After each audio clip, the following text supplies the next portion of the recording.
Legacy Fields in Crown Point, Indiana. I'm Andrew Mile with Noel Ferry up here in the beautiful booth overlooking the East Field. And Noel, last time we were here was 2 days ago, where the Corndogs once again came back and proved why they're called the Cardiac Corndogs. Yeah, I don't know how much more my heart can take calling these Corndogs. You see almost nothing in the first however many innings, and then all of a sudden it looks like the team that you're used to seeing. Right. Well, we talked about it, and this is what's going to be our off-the-square brewing stat of the game. And we were like, well, I wonder how many runs the Corndogs have scored late in the game. So we marked the fifth inning, and after that, late in the game. And it was 23 out of 26 total runs scored, where only 3 of them were scoring that first inning against the Oilmen in that comeback victory on Sunday. Just talk about how it's big to score runs late in the game.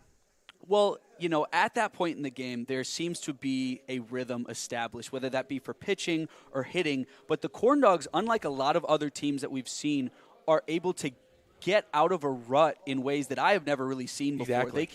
They can be completely dead in the water. I believe at one point in the game, in the previous game where we had another comeback, we only had 2 hits on the day going into the bottom of the 8th. That was the game on Sunday. Yeah, yes, it was only 1 hit. 1 hit from Gavin Terry early in the game.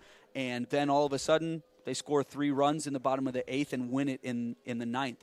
And I think that, obviously that's great. That means that you can never count them out and everything. But my key to the game today is going to be getting a lead early and attempting to keep it. Because they've proven time and time again that their pitching, their bullpen is able to come in and hold opponents almost scoreless after, the 5th inning in the game. So if they can get an early lead, it's going to be a lot less stressful, and it's going to be a lot off of Coach Heisman's back.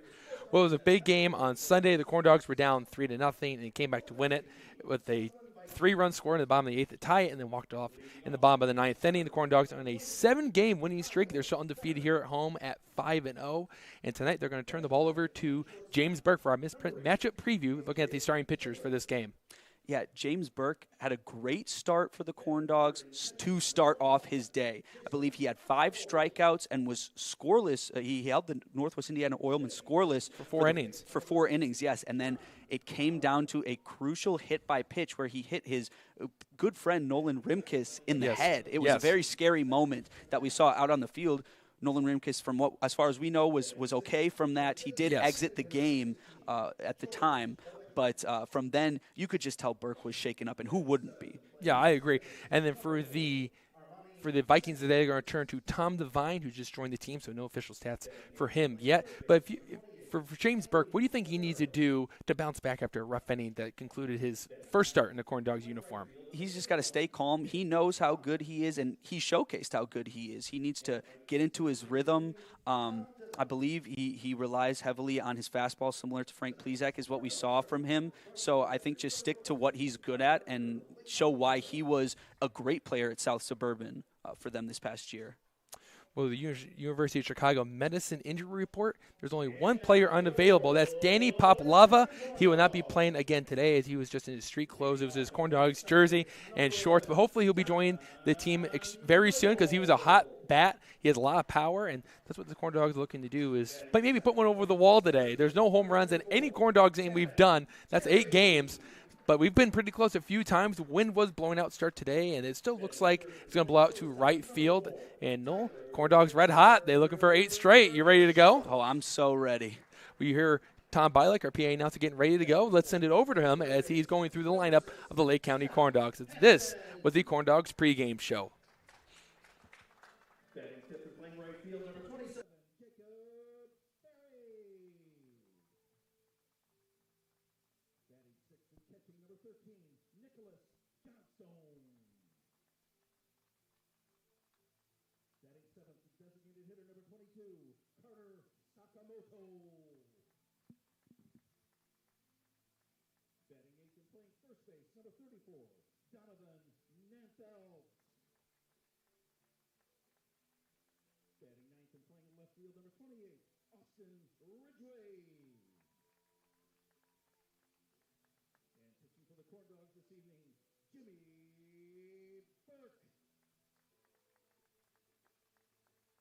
Tonight's injury report is brought to you by the University of Chicago Medicine, the Lake County Corndogs' exclusive medical provider. We're happy to report all players are active.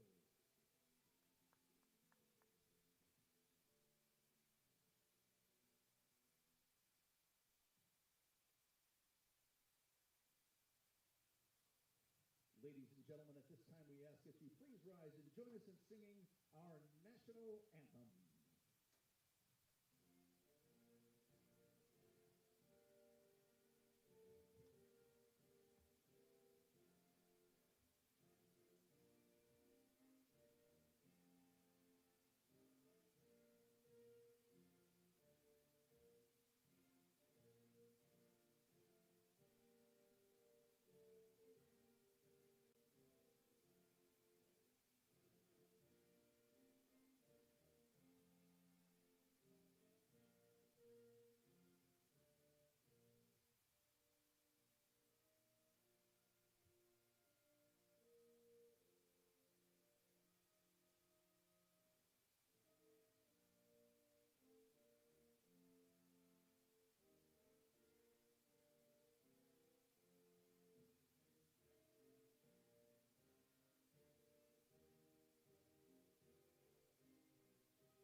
It's a beautiful day here at Legacy Fields where it is 64 degrees, but that temperature is going to drop as we go further into the night. This should be 60 degrees around 8 p.m., but bright blue skies, no cloud coverage today. The sun's starting to set to our right. And, Noel, it's going to be a fun day today. Corndogs and Vikings, Part 3. Yeah, as we were saying, the wind is blowing out today. Unfortunately, we're not seeing Roman Kuntz or Doug Loden in the lineup today, but there are some other guys on the roster who've proven they've got a lot of power at bat. But, yeah, like I was saying before, this Corndogs team is very gifted when it comes to pitching throughout their entire lineup. I mean, really, we've only seen 3 or 4 bad innings of pitching from them in total, and that's the only times that they've really gotten in trouble. So that's not really the issue. I mean, even in games where they're behind, this comeback win, only down by 3 runs, they kept it within reach and were able to come back. But to be able to get those runs early on just means so much for the psyche of your batting lineup. It puts a lot less pressure on your players, and, most likely keeps the nerves bound, but no one stays cooler under pressure and keeps his nerve down like Cal Cardiac Curiel, who has delivered in big ways for the Corndogs this season. Yeah, there was that really cool graphic that was posted of the Cardiac kid before today's game, created by the videographer we have here, Josh Burnett. And all the cool videos that you see that goes on our social media is all Josh. I mean, the kid stays up late, gets up early. Can't say more enough about Josh. If it wasn't for him, our social media wouldn't look as cool. But you're right, though. You had made a really good point. If the Corndogs can limit the walks, it's really been the thorn in the side of Lake County, because their opposing batting average is just a .213. So when teams do put the ball in play, there's a good chance the play is going to be made. But when I was this weekend, when I was with the head coach of Portage High School, the baseball team, he said you can't defend walks. And all big innings that have gone against the Corndogs all stem from not finding the strike zone. And that's what started with James Burke in his last start. I mean, 4 innings, he was shut out baseball, 5 strikeouts. He was cutting through the lineup of the Oilmen. And at that point, no, the Corndogs had been cruising. They'd already won the first 2 games of the series, 5-0 and 5-1. But then all of a sudden, the Oilmen just jumped on him after he started plunking guys and falling behind in the counts. And really, the Oilmen captured that inning and chased him out of the game. But the first 4 innings, James Burke was a whole different story. Yeah, Burke completed the trifecta of great starts at home that we saw from Corndogs pitchers with Bryce Schaum, Frank Plezak, and then, of course, James Burke. We were, absolutely baffled up here by the talent we were seeing on the mound and just the amount of strikeouts we were seeing in total. But Burke, if he can pull together what he had going before he had that hit by pitch, they're going to be looking good against these Southland Vikings, who have had difficulty scoring on the Corndogs, period. Well, let's look at the defensive alignment for the Corndogs in the outfield, going from left to right. It's Austin Ridgway, Gavin Terry, and Jake Ferry. Here comes the first pitch from James Burke. And it's up and in, and first pitch is at 7 o'clock. We're starting right on time, and it's ball one. And a great day for baseball. 1-0 pitch is in on the hands, hit to the right side, and foul, 1-1 now. To Kyle Fenner, who starts the day off for the Vikings. And on the infield, it's Scott Hansen making his first start at third base. Tyler Schultz, the Iron Man, out at short for the 9th game in a row. Noble's at second, Danfield at first, and Johnstone is behind the plate. The 1-1. The curveball breaks upstairs. 2-1 to Fenner. As the Southland Vikings come in at 3-5-1 on the season. 2-1 pitch is another fastball that stayed upstairs, 3-1. And for the Corndogs, of course, they're 7-1, won 7 straight games with a lone loss to this Vikings team. 3-1's on his way and fouled straight back. We'll do 3-2 to start off our game today. If I remember correctly, one thing that James Burke does very well is to get his batters to swing at his pitches. He gets a lot of foul balls off, and that's how he collects a lot of his strikes. Payoff pitch. In on the hand. That's a broken bat. Right side, Nanfelt going to play on the hop. Go over to Burke, who's covering the bag, who beats Kyle Fenner to first base. And that's how our day starts, with a broken piece of lumber. One gone. Add the bat to the collection, and that was good hustle by James Burke in the previous game against the Vikings on Sunday. We saw a lack of hustle from, I believe it was Mark Torr, and it was a costly out missed by the Corndogs. So it's great to see the hustle there to get that out. A.J. Taylor now steps up to the plate, and here's the first pitch, and that's a breaking ball that stays up. That's a few times now where Burke has gone to that breaking ball. It appears to be a slider. He hasn't got on top of it, and it's staying up. You want to have both pitches if you want to go against this Southland Vikings lineup. And there's a jam shot to the right side, 1-1. And it's early that Burke keeps going inside to these righty hitters, and that's how he was able to get Fenner to ground out the first. And right there, he was able to beat A.J. Taylor on the inside part of the plate. And it's the inability to get the breaking ball to fall how he wants. And there's a foul ball to the right again, 1-2. That got him in trouble against the Oilmen in the first place. Yes. That's how he obviously threw a lot of balls, but also hit 2 batters on the day. And that's where it all stemmed from. And you sent it in the pregame show. Here's the 1-2, and that's a good pitch there. Just spoiled off by Taylor. We'll do 1-2 again. But it was the 4+ innings. The first 4 were incredible. He was just mowing down the Oilman lineup, only allowing 1 hit through the 3 innings. It finally went 1-2-3. 1-2, and foul ball, all going to that right side. And we'll do 1 ball and 2 strikes once again. But it was that 5th inning where he led off with a walk, a single, and then a hit by pitch to Nolan Rimkus, his really good friend. And after that, he just was not the same. 1-2 is on his way, and it's down in the dirt. Good quality pitch there from the right-hander. It's 2-2. This is the first time we've seen Johnstone behind the plate since Game 2 of that doubleheader against Joliet. And Johnstone brought his mustache game. Break-even pitch. Foul ball. We'll do it again.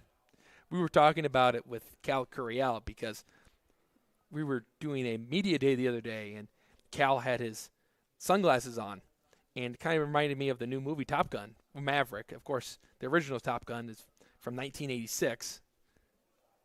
Deuces wild pitch.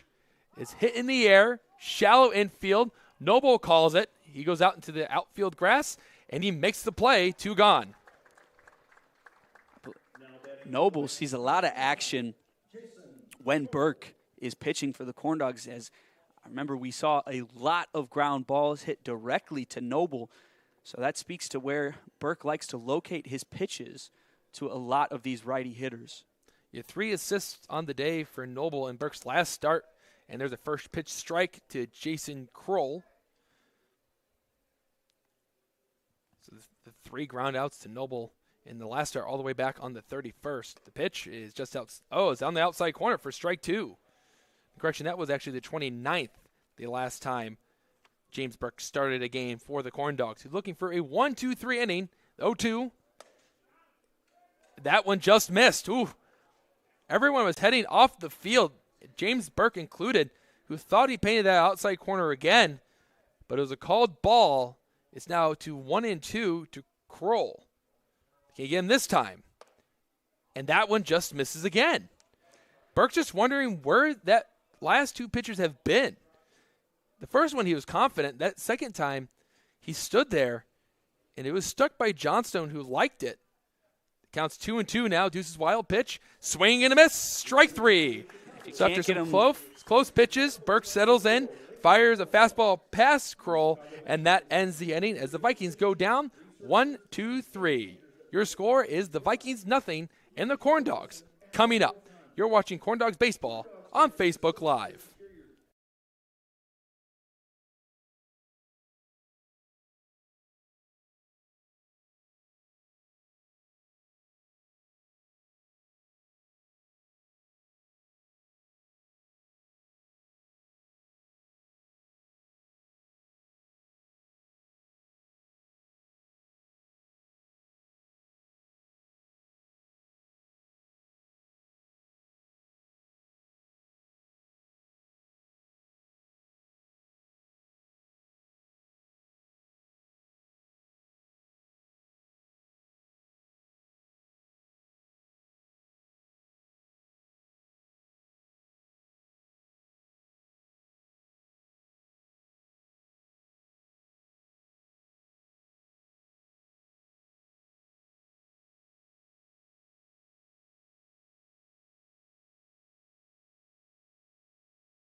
Nineteenth pitch, first inning for James Burke against the Southland Vikings lineup, where he retired the side 1-2-3 with a swinging strikeout to cap off the visiting side of the first inning. Angel Mile with Noel Ferry up in the booth.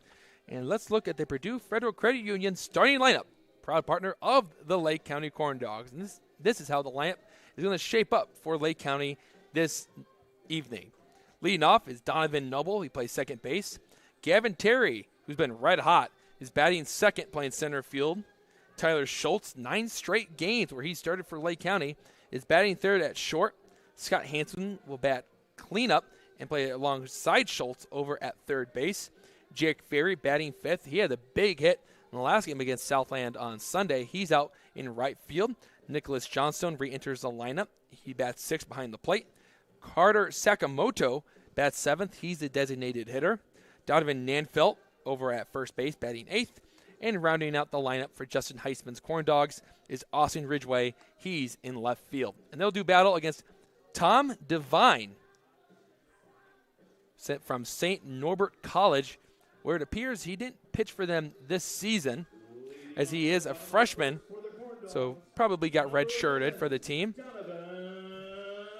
And he'll do battle against Donovan Noble to start off his day. And this is his first start with Southland, so no stats available for the left-hander that hails from Brother Rice High School over in Illinois. He's a left-handed pitcher. Noble with the bright batting gloves. I don't think he wore those in the last game. Here comes the windup and the pitch. And it's about a 55-footer there. It's hopped on the grass and into his catcher, 1-0. You know, I swear I was thinking it before we just saw that pitch, but one pattern I noticed a lot with new pitchers facing the Corndogs is they tend to have a little bit of difficulty finding the strike zone at first. The pitch is down in the dirt again. 2-0 for Jason Kroll behind the plate. And we see it again there. Yeah. Just 2 spiked fastballs from the left-hander. Starts off his day. He's behind the count 2-0 to Donovan Noble. And here comes the 2-0 offering. And that one's in there for a strike. Looked like he took some off of it that time just to see it go across the plate. And it's called strike one. It's now 2-1. Noble comes into this game with a .278 average. with 5 hits on the season and 4 RBIs. 2-1. Ground ball at the left side and foul. Given a good look by Anthony Fornero over in the hot corner. It's 2-2. The defensive alignment for Southland tonight is McKenna, Fenner, and Fies out in the outfield. That's going from left to right. And on the infield, Fornero, Taylor, Sanchez, and Crowell. Kroll behind the plate, and Devine is his battery mate this evening. Deuce is wild. Here's the pitch. And Noble drives one into left center. Going to his right is Fenner, and he can't make the play. He'll play on a hop and toss it in, and a leadoff knock for Lake County starts off their day. And that's exactly what you want to see here for the Corndogs. This is their powerhouse, the top of their lineup. And we've seen a couple times where Gavin Terry, it comes in as their leadoff hitter.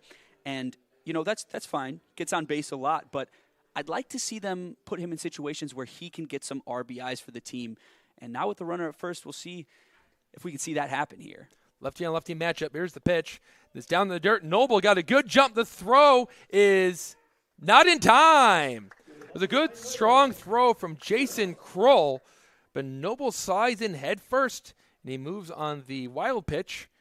And early on, the Lake County Corndogs have a runner in scoring position for a player that puts the ball in play an awful lot, Gavin Terry. 1-0's the count. Here's the pitch, and Terry hits one to the left in foul territory, and it goes out of play. Actually, no, it stayed in play. Must have hit the end of the fence, and it's 1-1. That almost looked like it hit off the lights there. It might have. I thought that was for sure going to hit to the grassy knoll to our left, where there's a little hill just beyond the left field wall, but at least that baseball survived to see another pitch. It's 1-1 to Terry, who stands straight up in the box, slight knee bent, and he takes one inside, 2-1. Like the approach here we're seeing for the Corndogs to start off. We've seen them take, both Noble and Terry, take their first couple of pitches, get a hitter-friendly count potentially, especially with Devine here having a little bit of a shaky start. 2-1. And that's going to hit the elbow of Gavin Terry, and he'll reach base once again, his best quality when he's in the lineup. And there's runners on first and second for Tyler Schultz.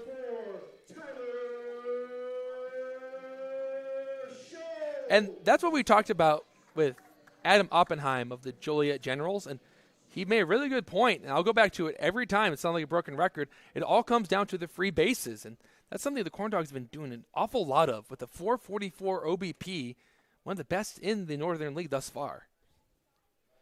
The pitch, both runners are on the move. They got some great jumps. They're going to throw down the second. Terry slides in, and it does not look like they're able to get the tag on him.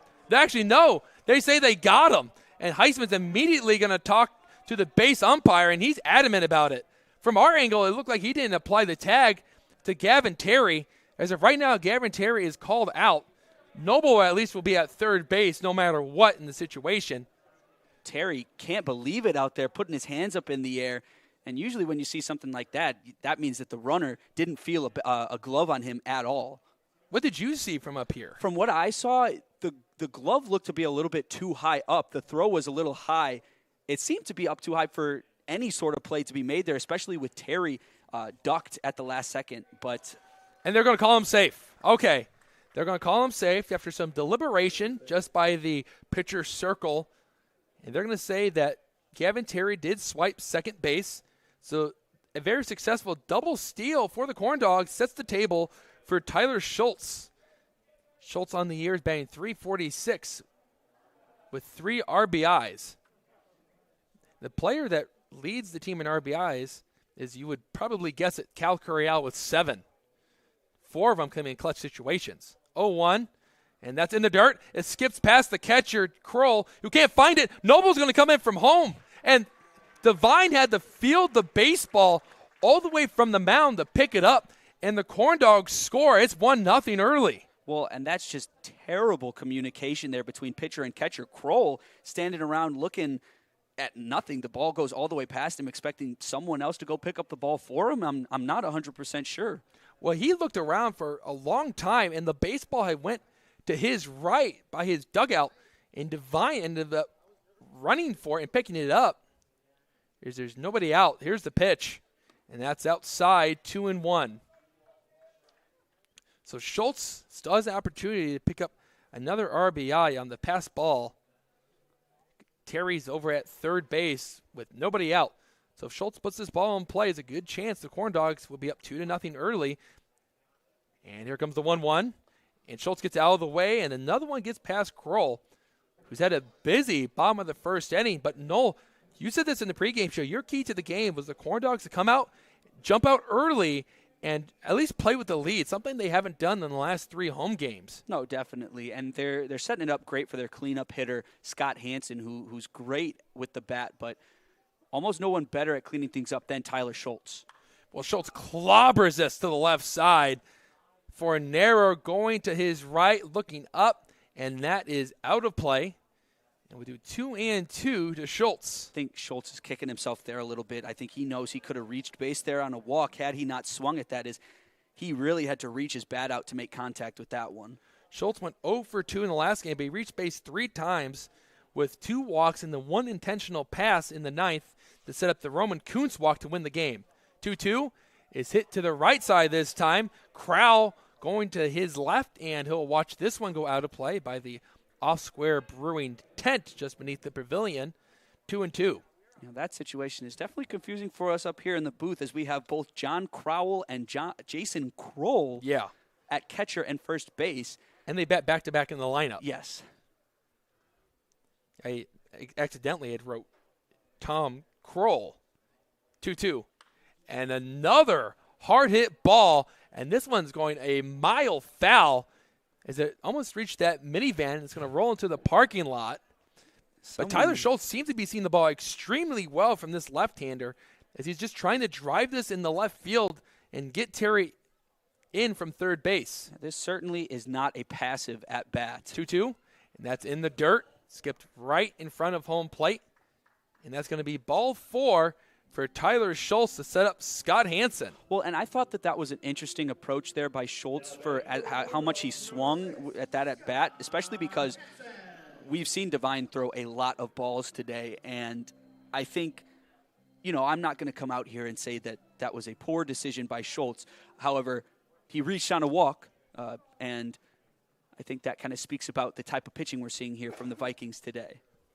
Nobody out, runners on the corners. Here's the pitch. And Hansen goes fishing for it, and Schultz with a great read will trot up 90 feet over the second base. As it just seems like every time Devine just throw one out of the zone, it's in the dirt. And Kroll's been having a hard time corralling those baseballs. And because of that, the Corndogs have just been running all over the infield. And they'll have 2 runners in scoring position for Hansen here on an 0-1 count. Devine goes back into his windup. He rocks down the mound. And he leaves a fastball upstairs, 1-1 to Hansen. Well, Hansen's been playing the outfield an awful lot for the Corndogs so far this season, but getting his first start over at the hot corner tonight, a spot that we've seen Cal Correal play in the last couple of games. 1-1. Hansen goes down low for it and comes up empty. It's 1-2. We're seeing a lot of miscommunication here between Devine and Kroll, as even when Devine is throwing strikes, Kroll's dropping them in the dirt. Well, it's 1-2. Corndogs trying to tack on a couple more here in the bottom of the first. There is no one out. Infield playing back. There's no double play in order. The 1-2. And Hansen watches a changeup sink in the dirt, 2-2. So Hansen's just trying to put this ball in play. Terry's got great wheels over at third base, but a base hit was most likely to score 2 for the Corndogs as the outfield is playing pretty far back on Hansen. He has shown some great power this season with a couple of doubles. 2-2 offering, and that hits. No, it did not hit Hansen. Terry will come in from third and score, and it's 2-0 Corndogs, and Schultz moves up another 90 feet. He's 90 feet away from making this a 3-run ball game. That is just an exasperated look from the Vikings, from Devine. As you can tell, he does not feel good about his first appearance for the Vikings right now. And, it's one thing you come out and the bats are hot and they're just looking really good and confident out there hitting what you're throwing. But these are simple mistakes that could easily be avoided here. Here comes the payoff pitch from Devine. And a swing and a miss. Hansen's down on strikes. And that is the first out for Devine and it comes from a strikeout as Hansen again just kept swinging at baseballs that were too low in the zone, and because of that, he's down on strikes. But Jake Fair will now come up, and he'll have an opportunity to pick up another RBI against the Vikings, as in the last game, he started the scoring for the Corndogs with a single in the right to set up Cal Correal's heroic single in the left to score in 2 runs and tie the game at 3. The first pitch is hit to the right side. Armani Sanchez will field it and throw to first and make the play. But Tyler Schultz comes in from third, and the Corndogs are up 3-0. Kind of like the last time Burke pitched in a game against the Oilmen, he was spotted those 3 runs, and today the Corndogs replicate that same performance. They're up 3-0 in the home half of the first. But a great approach there from Ferry. Saw the first pitch he liked and just put it in play. There's 2 retired for the Corndogs. There's a quality out from Ferry, and that's inside to Nicholas Johnstone, the catcher from the land down under. That's Australia. He played at South Suburban. We had a phenomenal year, batted over .340 for the team en route to a regional championship for the Bulldogs. Here comes the 1-0 offering. And Johnstone in on the hands, punches it into right field. Sanchez going back, and he can't make the play. It drops in front of Fies. And there's a 2-out single for Johnstone, his first hit for the Corndogs. You know, I would attempt to give an Australian accent for you guys, but I don't want to embarrass myself here on air. I've yet to do that so far, and I don't look to start today. Well, Johnstone did come in with the mustache game at least. If we were going to talk about Cal Correal about maybe doing Top Gun names, like what's your call name? And then Johnstone walks in with this mustache. We go, you know what? If we're going to have a mustache competition, it'd be him, and he would give a call name. And there's a strike to Carter Sakamoto. So you have Johnstone batting in front of Sakamoto. They're 2 of the 3 catchers on the Corndogs roster as Jaden Deal gets the night off. He caught on Sunday. He's caught in a lot of games this season. Very busy with the Corndogs being shorthanded. It's a well-deserved day off for Deal. That's 1 in the dirt, 1-1 to Sakamoto. Josh Burnett put that video together of the postgame after the Corndogs went on Sunday, and it was Sakamoto that ran to the camera. He said, the Corndogs are hot. And I asked him today, he said, hey, Carter, are the Corndogs hot? And he goes, the Corndogs are hot. So Carter Sakamoto pretty excited about how the Corndogs are performing early this season with those 7 straight W's. Runner on the move. That's up and away. The throw down the second. And now even a slide there from Nicholas Johnstone, who picks up a stolen base. And for the Corndogs, that's now 3 stolen bases. As Noble stole third and Terry stole second on 1 play. And now Johnstone moves up 90 feet. And let's see if Sakamoto can drive him in. Well, it's hard to blame Kroll there, as we're seeing a lot of great tosses. I believe it's just the delivery speed from Devine. That's in the dirt. It's now 3-1 to Sakamoto. But you're right, and also with a lefty, it's always on the first move, because if a lefty does commit the first base, he has to throw it to first. And then after that, the first baseman has to relay it to short. So it becomes a complicated play, but sometimes you get a good jump on them, and they have no choice but to go home. 3-1 deal, and that's backhanded by Kroll behind the plate, keeping Johnstone over at second. But there's a walk to Sakamoto as the Corndogs keep this inning going for another hitter in Donovan Nanfelt. But great approach from the Corndogs thus far as they led off this inning with a single. But after that, hit by pitch, a walk, a single by Johnstone, and then Sakamoto draws a walk. So staying hot against this Vikings pitching staff with those 3 runs in the 8th on Sunday and then 1 more in the 9th, which served as the walk-off. The pitch, and that's another one that's in the dirt. And Kroll was able to block it with his chest protector. And you got to feel bad for the catcher. He's been busy. Yeah, it's already hard enough when you're out there all game. Tough on the knees, but having to run all over the place like that, even make a couple dives, just makes the game situation even worse. 3-0 is the score. Runners on first and second. 2 outs. Here's the pitch. And Nanfelt fouls this one off at home plate. 1-1 now. But that was the 32nd pitch from Tom Devine in his first start with Southland. He was just added this morning. Not a good start thus far. Let's see if he can settle in and get out of this. He's set. Devine takes a long pause, and they're going to be on the move. And that's going behind Nanfelt, so it's not going to matter. But give stolen bases to Johnstone and Sakamoto, which I think no matter what would have happened on that play, would have reached safely because Johnstone was able to tie him up, Devine over at second base, and took off. And there's runners on third and second for the Corndogs, who are just trying to blow this game wide open early and play with a nice, comfortable lead. Nanfelt currently only has 1 hit for the Corndogs on the season with 9 at-bats. A second one here would be huge. The pitch is up and away, and Nanfelt's ahead 3-1. Well, Nanfelt's 1 hit was a huge hit. It was against the Joliet Generals, Game 1. Hit that one right back up the middle and drove in 2 runs, and then set up Rex Stills to win that game 4-0. And that was the play of the game. The 3-1. Nanfelt takes a big cut. He misses. It's a 3-2 count now. So we'll do a payoff pitch. It'll serve as the 36th pitch for Devine. But can Nanfelt get a base hit here and drive in 2 runs? Good speed. At second base, it's Sakamoto. Here's the payoff pitch from Devine. And ball 4. The inning will continue for another hitter. So after getting the 4-3 put up of Jake Ferry for the second out in this bottom of the first inning, Devine gave up the single to Johnstone in right, then walked Sakamoto and just walked Nanfelt. He's at 36 pitches, and the bases are loaded for Lake County. And no, I think you mentioned it when we were in Joliet.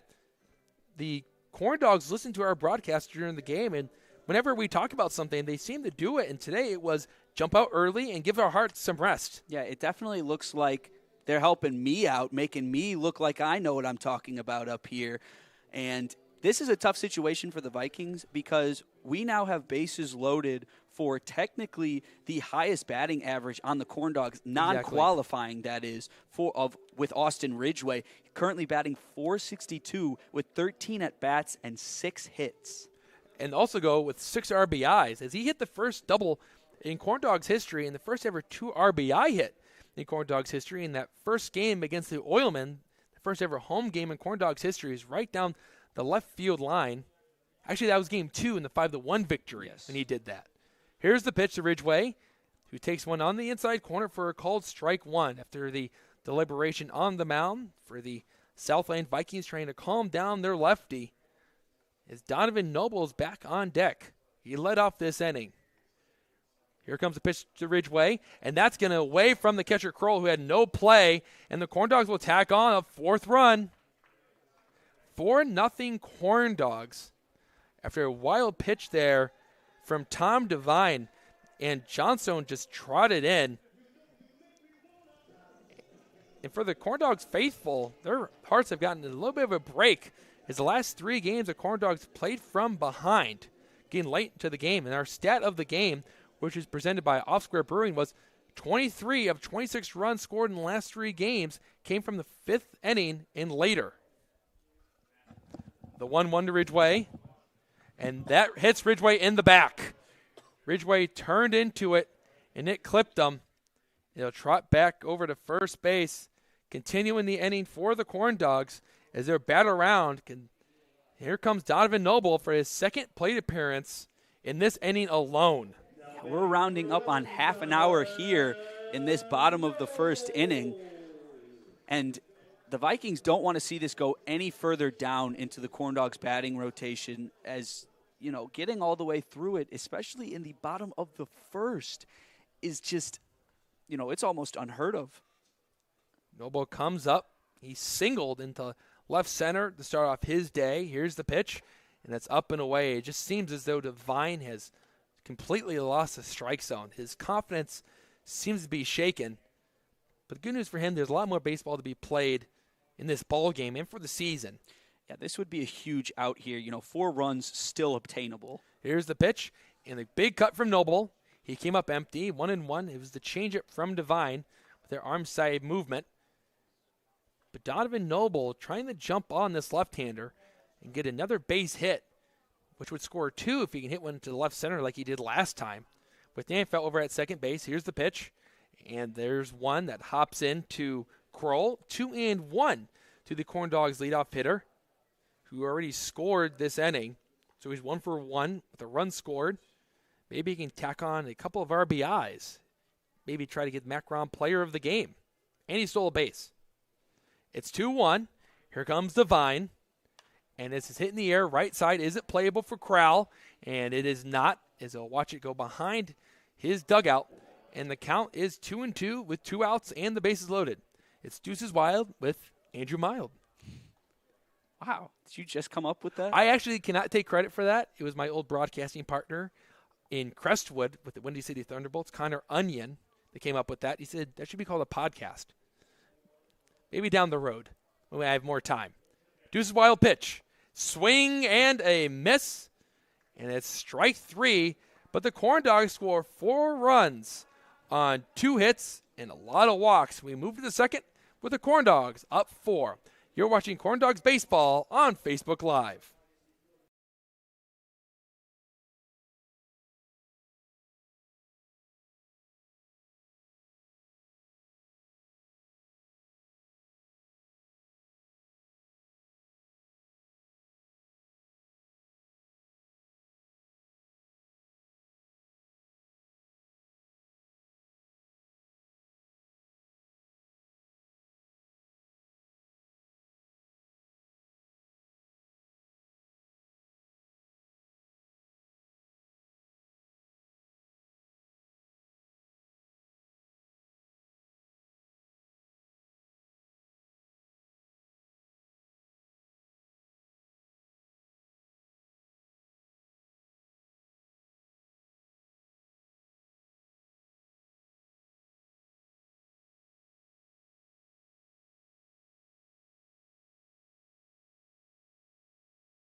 We're in the second inning, and I don't know if there's anyone happier in the ballpark than James Burke, as he was just spotted 4 runs by his team, as he only had 2 hits. It was just a rough start for Tom Devine, but the Corndogs benefit.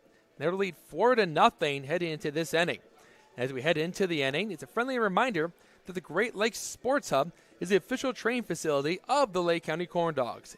It's not just another dome. Leading off for Southland will be John Crowell, not to be confused with the batter in front of him and the catcher for today's game, Jason Kroll. Like Jake Ferry and Noel Ferry can't be confused, as Jake's out in the field and Noel's up here with me in the booth. As we just enjoyed that bottom of the first where the Corndogs scored 4 runs. Here's a pitch from Burke, and the first one is down low. Actually, it's called a strike, 0-1. Crowell didn't really like that call. He steps back out of the box. He steps back in. Here comes the pitch. And this is hit into left center. Coming in is Gavin Terry. He has a play, and he captured it off the bill of his cap. And there's 1 out. Now line out to center field. What we're seeing so far is James Burke is having a pretty easy time locating his fastball right now. He's getting it where he wants it, and he's getting the calls that he wants. To be honest, I was thinking coming out of this first inning after those 2 not called strikes that Burke threw to almost end it. And the first pitch just misses in tight, 1-0 to Zach McKenna. I was thinking that he was going to have a little bit tougher of a time getting some strike calls here from that point forward. The 1-0 deal, and this is hit in the shallow center field. Noble going out, and he'll make the play just in front of his high school teammate, Gavin Terry, who's hands on his knees, having a good laugh out in the center. They're going to give each other a high five and talk a little bit. And there's 2 outs now for the Corndogs after a great athletic play from Noble. Tracking that baseball down in center field, getting it out for his pitcher, and that will send up George Balicki. I'm sure there were some words exchanged there between Noble and Terry trying to call for the ball. Here's the pitch, and that one misses, ball 1. And Zach McKenna, who just popped out the second, his dad, Bill McKenna, actually takes care of the field here at Legacy Fields, out 2-0. And let's just say he does a phenomenal job. He spent a lot of time, especially today, because of all the rain that came down here in northwest Indiana. as the Corndogs were supposed to play out in Chicago Heights against the Panthers yesterday, but due to the inclement weather, just stayed home, enjoyed the day, and they're well rested for the third game against Southland. The 2-0 is up and away, 3-0 to Balicki. Noel, how did you spend your off day? So, yesterday, I did some online shopping. There we go. 3-0 pitch, and there's a strike right down the middle, 3-1. I was able to find a pair of shoes that I've been looking for quite some time. I was very excited to find them online. Here's the pitch, and a foul ball, 3-2. The count's run full, so you better make it quick now. What did you do on your day off, Andrew? I just relaxed. Wrote up a story on Rex Stills winning pitcher of the week. Good chance that he'll pitch tomorrow on the road against the Southland Vikings at Dowling Park. That's how the rotation has looked so far. Payoff pitch, and that's ball 4 as that missed to Balecki. And he will continue for the Southland Vikings for Armani Sanchez. I'd say add him to the Northern League all-name team I along agree. with Dino Biggers. Dino Biggers is the player of the week. Yes. For Joliet. I would say I thought it was a close race between him and Darius Little. Little had a really good week for the Vikings. He's not here today. It's hit off to the right and foul as Sanchez was late on that fastball from Burke, 0-1. And you have to wonder if maybe the shadows are playing into effect here against Southland as the sun is setting. So the press box is creating a shadow over by third base where Hansen is. 0-1. And there's a strike. Nothing in 2 is on the inside corner at the knees. And Burke is 1 strike away from ending this inning and tacking out his second strikeout. We're also seeing the shadows cast halfway shadow and half sun on home plate itself. Yes. 0-2. Burke's ready. Here's the pitch. And it's ground ball to the right side. Noble comes in. He'll flip it to Schultz at second base. And that's the third out. So James Burke allows just 1 walk, and he strands the runner. Southland does not score. We go to the middle of the second. 4-0 Lake County leads. And you're watching Corndogs Baseball on Facebook Live.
Well, the Southland Vikings are going to dip into their bullpen early as they'll turn into their right-hander Nick Knowles, who comes in with a 5.4 ERA in 2 games, where he's went 5 innings pitched with 1 strikeout, 6 walks, and he's allowed 7 hits. His last appearance was against the Panthers in a 13-5 blowout victory for Crestwood. He went 3 1/3, allowed 3 earned runs, 5 total, 5 hits, 3 walks, and no strikeouts.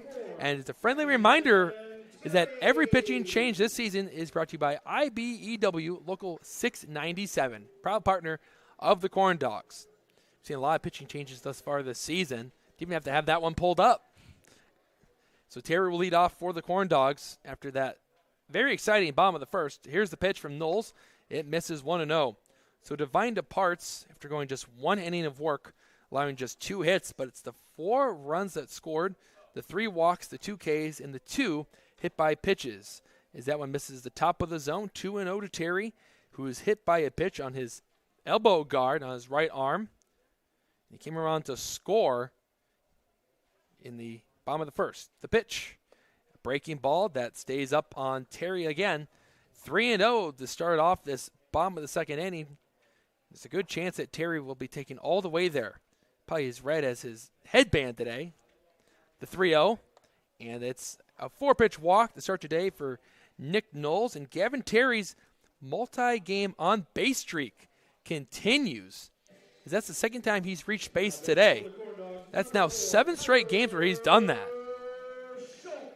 Once again, set up for Tyler Schultz. Gavin Terry on first. Don't be surprised if he takes off for second at some point in this at-bat and tries to put himself in a situation where he can score off a hit from Tyler Schultz. Ball 5 from Nick Knowles as he misses up and away to Schultz.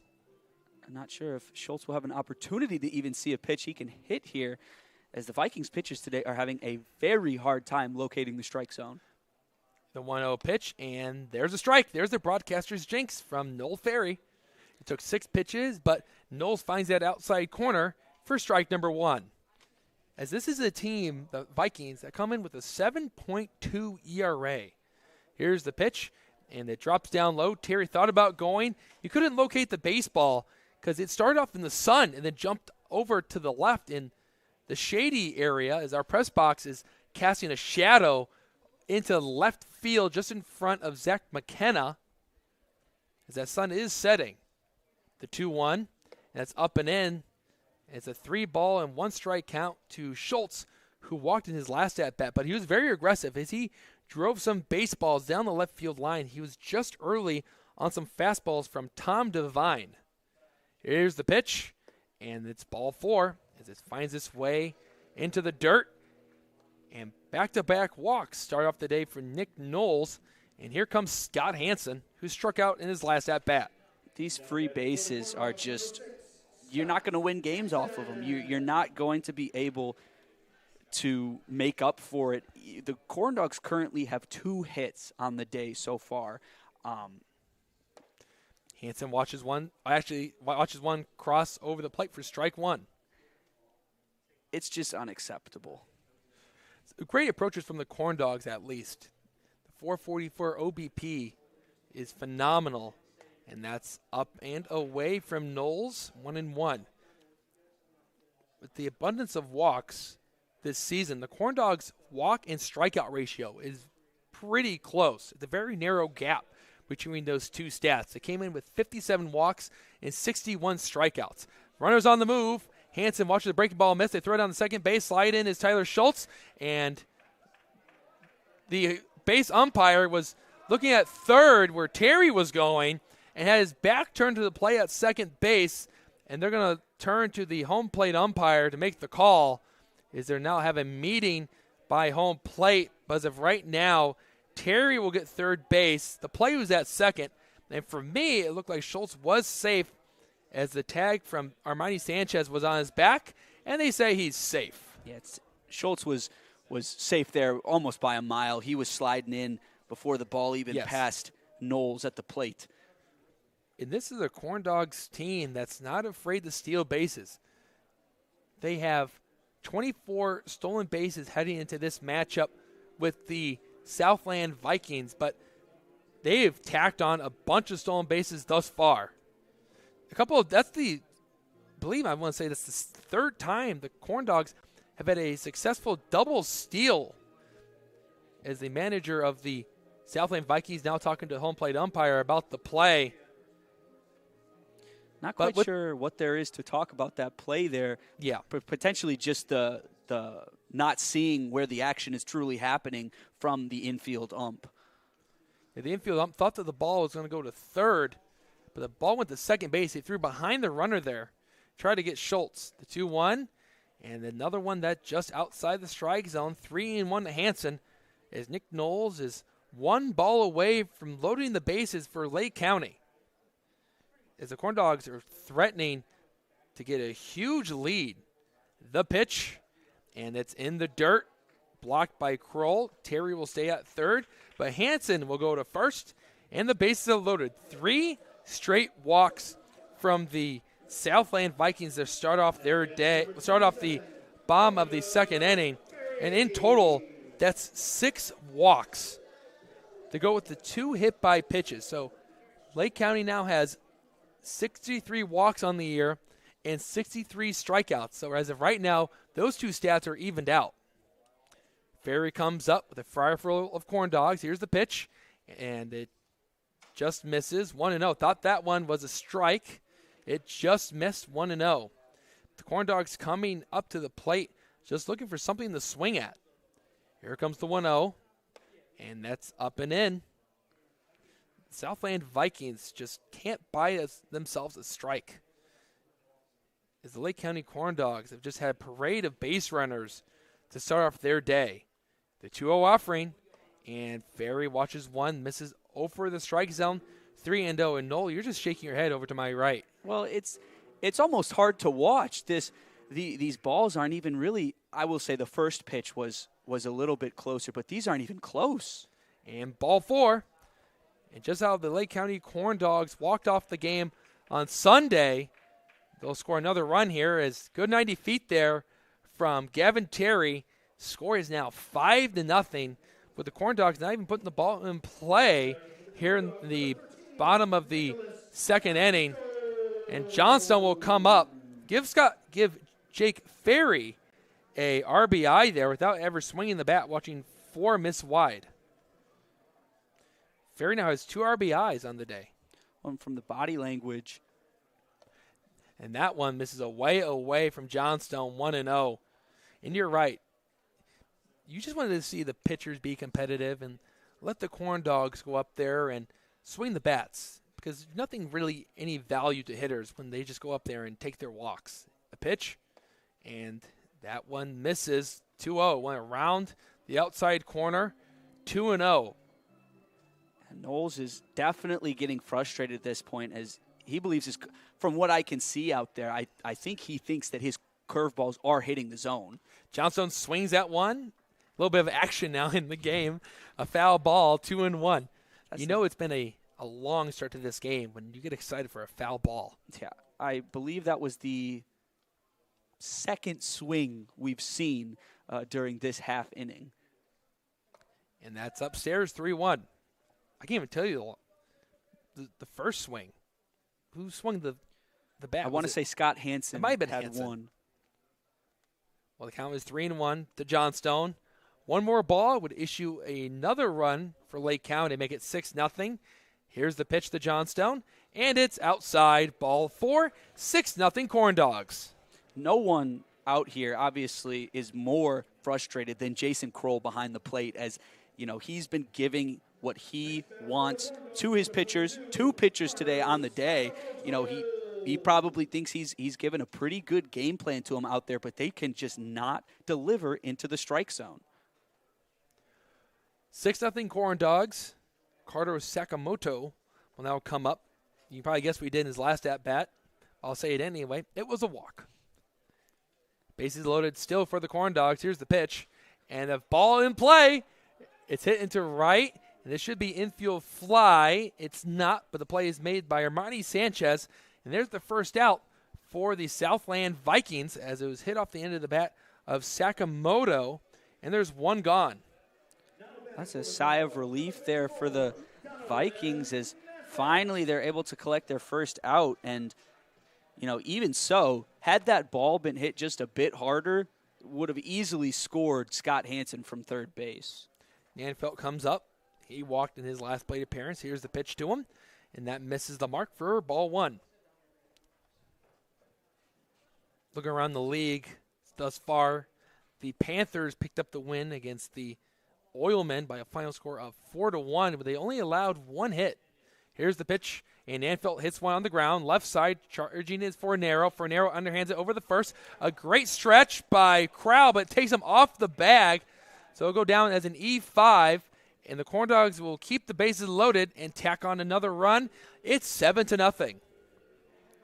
Nanfelt will pick up an RBI as he hustled down the line, but because of the E5, the Corn Dogs will keep the Friars full for Austin Ridgway. He tries to pick up a couple more RBIs. Here's the deal on the pitch, and ball 1 to Ridgeway. You got to feel bad for Crowell there on that play because that was a full extension, It was. full splits Yes. on that. I do not know too many guys who can pull that off. I'm not that flexible.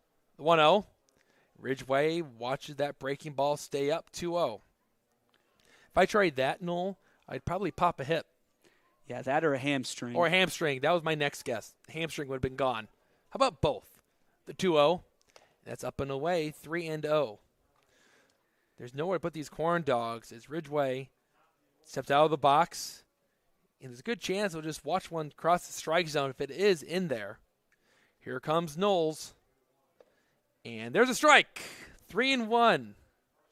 You know, I liked your wordplay earlier with your last name, Andrew, with it's getting wild with Andrew Mild. I would say for the Vikings here, it's getting scary with Noel Ferry. Ball 4. And that was the 31st pitch for Knowles this inning. And coming in from third is Jake Ferry. As the Corndogs carousel keeps moving. Well, now I have that image in my mind of a carousel with just corn dogs going around and around. Well, you know, I believe in certain movie theaters or concession stands, they actually do keep their corn dogs on somewhat of a carousel in order to keep them heated and fresh. There you go. So I think that actually is a thing we can see in real life. I know that the concession stand below us, they have the rollers. Yes, keep the yes, corn the dogs rollers. going. I think it's the pretzels they usually will put in the, That's true. the one like that. You know, Because you have to put the pretzel just right on the sticks and just Yes. watch it keep going around and around. I think what I'm thinking of is from a TV show, Drake and Josh, where I saw a corn Wow, dog you're carousel. you're going out back to the I have to 2000s on us. reach deep into my brain to remember that one. Because they did work at a movie theater. Yes. We're back up to the top of the rotation here once again. Knowles will continue the pitch for Southland as there is somebody warming up for the Vikings in their bullpen to our right. Drake and Josh. I'd say that one of the most famous lines from that is when it was Josh that said, "Have a good day" to the delivery guy. And the delivery guy says, "Don't tell me what to do." That's one of my favorite Yeah. moments from the show. Or about the part they made a treehouse and then didn't cut a door, so they got Yes. stuck. Noble's at the plate, and he's first pitch swinging, fouls it back into the pad, 0-1. As Noble's being aggressive there. And there is a run rule in this league. I believe it's 10 after 5. May have to double check that. But Corn Dogs up 8-0. They may get out of this game early. Here comes the 0-1. And a swing and a miss from Noble. He reached out, 0-2. Well, I can't blame Noble here for this approach because, you know, you could stand back, let the balls come as they come, and potentially get a walk. But, you know, maybe looking to crack this game open. The pitch, and Nobles watches that fastball go over the zone, 1-2. But I do like the aggressiveness. Just anything that's close, you're going to try and drive it because you have to think the home plate umpire might expand his strike zone. The 1-2, and Noble hits it into the air, the right side. Coming in is Crowell, and he tiptoes the line and makes the play in fair territory. And there's 2 outs. And that will bring up Gavin Terry, who led off this inning. So 2 straight innings where the Corn Dogs have batted around. And they've gotten even further in this inning than they did in the bottom of the first. And when it comes to that run rule 10, you know, a single here would put them up by 10. That's outside, 1-0. The Corn Dogs scored 4 in the bottom of the first and then 4 more here in the bottom of the second. Still threatening to add on a couple more. Pitch to Terry, and Terry drives one into left field. They're playing way to their right. I don't think this is going to be playable for Southland. It drops in. 1 run scores. Another run scores. It's 10-0 Corn Dogs as Gavin Terry picks up a pair of RBIs there. And because of the shift, Terry just went the opposite way, dropped it in. And with 2 outs, runners are on the move. 10-0 Lake County as they still threaten. And there's going to be another mound visit. And because of the second mound visit, that will be a pitching change for the Southland Vikings. And every pitching change this season is brought to you by IBEW Local 397, proud partner of the Lake County Corn Dogs, who are getting their money's worth here in the first 2 innings. We'll take a break. 10-0 Corn Dogs.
Welcome back into the booth as the Southland Vikings turn to Brett Smith, who started that first game against the Corndogs. And they'll try to end this inning here against Tyler Schultz. But as he's warming up, let's look at our proud sponsors here for the Lake County Corndogs. First off, with Horizon Bank, proud partner of Lake County Corndogs, we provide online conveniences that support innovative solutions for your personal, commercial, and mortgage banking needs, as well as wealth and investment services. Visit horizonbank.com to learn more today. And Ironworkers Local 395, proud partner of the Lake County Corndogs. Local 395 continues to forge and maintain strong partnerships with owners and contractors based on our commitment to provide excellent craftsmanship through safety, productivity, reliability, and training. That's Ironworkers Local 395. Well, there's 2 outs for the Southland Vikings. The Corndogs have sent a lot of hitters to the plate. Terry, who's over at first, represented the 10th batter, and that's in tight to Schultz, who backed out for 1-0. And Noel, it's a fun fact here that the first hit in Corndogs history was this matchup right here, Brett Smith versus Tyler Schultz. Base hit in the left field at Dowling Park. And he swings and misses 1-1 to the former Joliet Slammer of the Frontier League. As Nick Knowles' line score is not completed yet, as the runners on first and second would still charge to him if they were to score. And Schultz watches a fastball miss, 2-1. So for Nick, he went 2/3 of an inning with just there was no hits this inning. Or the one hit at the end. Schultz hits one to the left and foul. 2-2. So the one hit came from Gavin Terry, who drove in 2 runners in the form of Nicholas Johnstone and Donovan Nanfelt to make this a 10-0 game. I misspoken earlier. Deuce's wild pitch is a breaking ball that's upstairs, 3-2. It's 10 after 7. We're not sure if there's anything before 7, but at least we know what happens after 7 innings, and 10 after 8 if need be. Payoff pitch, runners on the move. Here it comes. And Schultz watches one go inside, and Smith is not happy with that call. He immediately started heading towards his dugout, but then he went palm up with his right hand, his throwing hand, as he's basically asking the home plate umpire, where did that miss? And there's another walk issued. Takes a couple steps towards home plate there, talking to the ump, and you can just tell these Vikings pitchers are getting very frustrated. I have to agree there. Hansen's first pitch swinging. He fouls it to the left. Fielded by Jake Ferry on the on-deck circle. 0-1. Hansen represents the 12th batter to come up to the plate for the Corndogs in this inning alone. 0-1, and that drops in for a strike. Good breaking ball from Smith. 0-2. 6 runs have scored off just 1 hit and a boatload of walks. Counts 0-2, 2 outs. Smith gets his sign from Kroll. He's set. Here it comes. It's in on the hands. Punch to Taylor at short. He fields it on a hop, throws over the first, and ends this inning. But the Corndogs score 6 runs. They lead it 10-0 going to the 3rd inning. You're watching Corndogs Baseball on Facebook Live.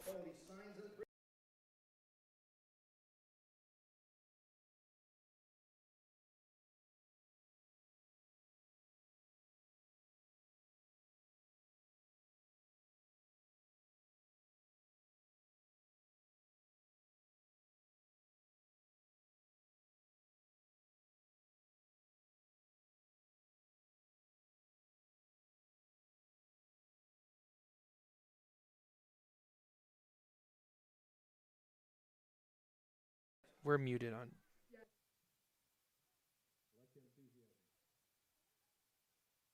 Here we go to finish your lyric.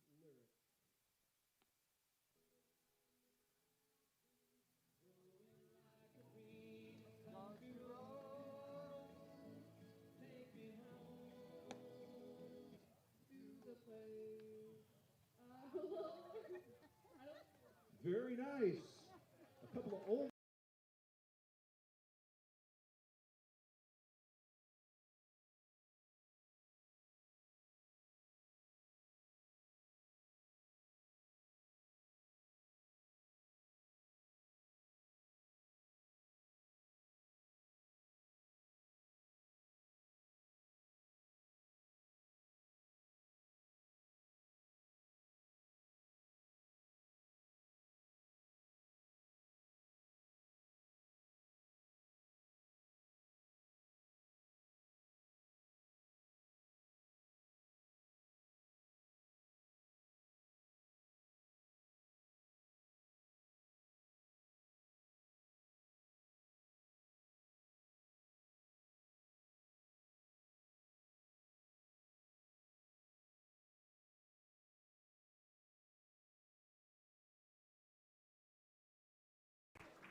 10-0 Corndogs lead it. Vikings coming up. And let's hand it over to Noel Ferry, who have the play-by-play for the next 2 innings. Thank you, Andrew.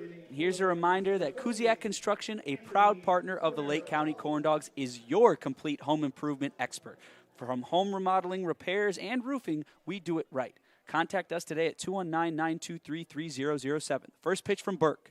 It's outside, ball 1, up against Anthony Fornero. And we still have yet to see the Vikings make it through their full batting rotation here. So that one's just catches the inside for strike 1.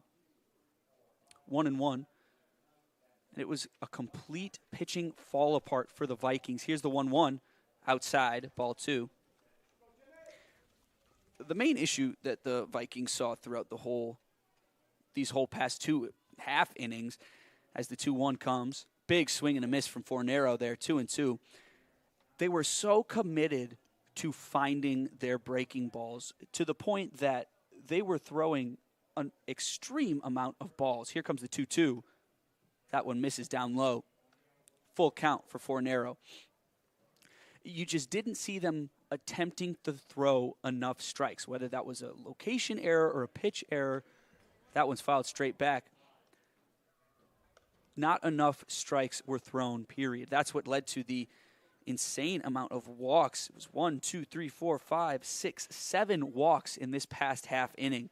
Here comes full count pitch. Big swing and a miss as Burke collects another strikeout on the day. It's really simple. Here's the game story thus far. One team's throwing strikes, the other team not so much. And that's why the Corndogs have jumped out to this huge lead. And Noel, I think every time the Corndogs play, you need to talk about them scoring early and getting a big lead. I think that anything I says comes true as Nick Fies fouls that one off to the left. A couple different times I've said that they need to improve their situation where they leave too many men on base, and they improved that almost immediately after I said that. Here comes the 0-1. That's right down the middle of the plate for strike 2. And now today I said that they need to score more runs early on, and here we are, 10 runs after 2 innings. Here comes the 0-2. That one's hit deep into left field, but Gavin Terry calmly walks over, makes the play, makes the out, and that's 2 gone for the Vikings. Fi's got a good piece of that one, but not deep enough. A little bit too much underneath. And finally, here we are back at the top of the rotation for the Southland Vikings with Kyle Fenner, their center fielder, back up to bat. James Burke having a great day so far. Delivers his first big swing and a miss from Fenner. Well, after the game Burke had against the Oilmen, where really that big bad inning. Here's the 0-1. That one's hit right to Donovan Noble as he has to play it off the bounce. The throw to Nanfelt is in time. They get their 3rd out and quickly 1, 2, 3 end the inning. I'm Noel Ferry here with Andrew Mild at Legacy Field. 10-0 Corndogs. We'll be right back after this.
Welcome back to Legacy Fields, as it is 10-0 in favor of the Corndogs here. And it has been an interesting game, to say the least. And here's a reminder that Ivy Tech Lake County, proud partner of the Lake County Corndogs, offers higher education that's built around you, serving all Lake County with locations in Crown Point. Here comes the first one to Jacob Ferry, so that's down low for ball one. Locations in Crown Point, East Chicago, and Gary. Visit ivytech.edu/Lake County to sign up today. Jake Ferry, 1-0, here it comes. That's inside once again for ball two. If you're the Vikings here, you do not want to get caught into this situation. Once again, we've seen 2 early balls now, and the walks need to stop here. Here comes the 2-0. That one's hit into left field, but back, and that one falls over the head of Zach McKenna. And Jacob Ferry reaches second on that one, an easy double there for Jacob Ferry, as McKenna just completely lost that one over his head, thought he was going to be able to make the play. But there's Jacob Ferry at second, bringing up Nicholas Johnstone. And just more bad news for the Vikings here.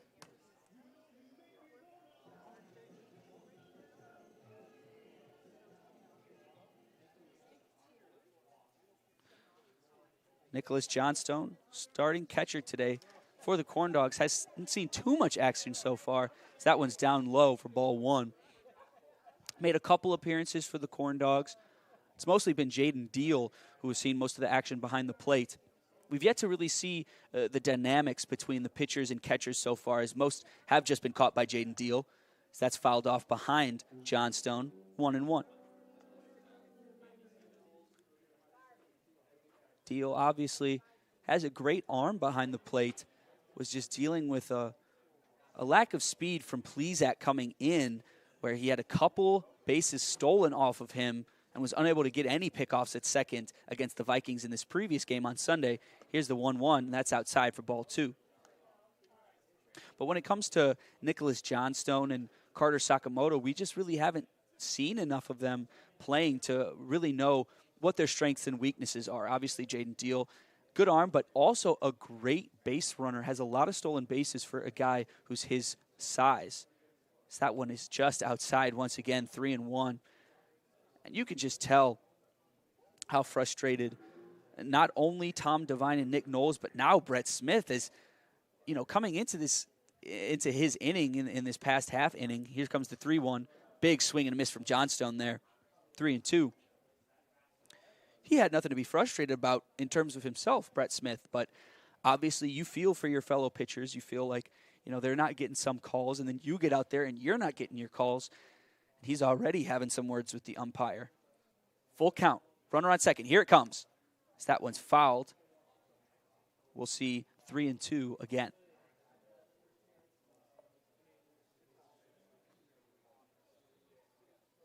Brett Smith and home plate umpire now meeting at the mound, having a discussion as they hand off extra balls to the pitcher.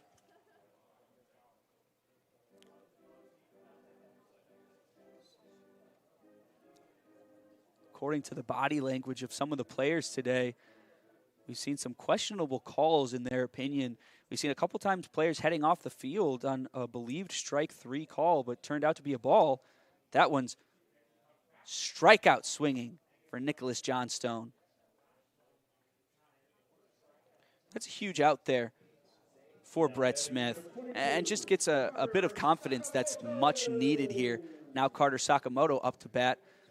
He's had a walk today also. He's 0 for 1.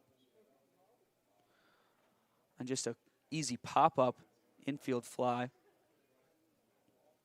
Jacob Ferry at second. Here comes his first, up way high for ball one. Jacob Ferry's a guy who struggled a bit at first with the Corndogs. Had trouble seeing the ball really. Hit a lot of pop-ups, and obviously he was hitting for power. Big swing from Sakamoto there, 1-1. But recently he's been a very reliable hitter for the Corndog. Obviously had the double in this game on Sunday that saw 2 runners score for the Corndogs and get the game tied at 3. And now here we see him grab another double. Here's the 1-1. That one just catches the left side of the strike zone for strike 2. 1-2 here for Carter Sakamoto. 1 out, 1 runner on second. Still 10-0 Corndogs. Here comes the 1-2. That one's hit into right field. There goes Nick Fies, but that one goes foul, out of play. That was a good hit ball there by Sakamoto, member of the Moorhead State Eagles, along with teammates Jacob Ferry, who's currently at second base right now, and Roman Kuntz, who's not seen any action today. 1-2 still the count.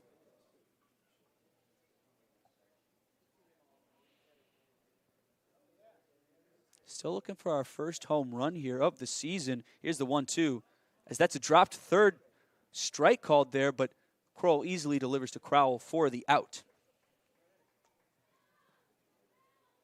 2 outs now.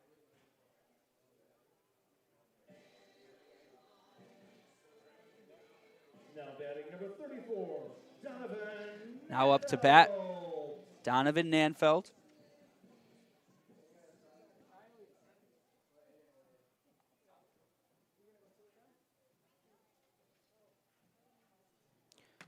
Two outs. So that one's in for a strike. 0-1 on Donovan Nanfeld, who's 0 for 1 on the day. Jacob Ferry still at second. And it seems like Brett Smith has been able to find a little bit more of his rhythm now. He's thrown a lot more strikes. So that one's dropped by Kroll once again. Ball 1 called. And that's really the key, just throwing strikes. You're going to see a couple more hits there, but that one's outside once again. And Jake Ferry's going for third, and he's safe. As Kroll almost had no sense of urgency on that throw there to Anthony Fernero. And Ferry's able to get in there. Ferry, having been caught stealing a couple different times.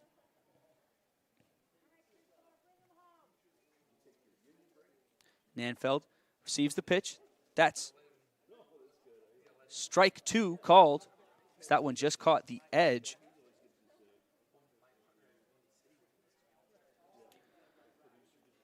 Two and 2 the count.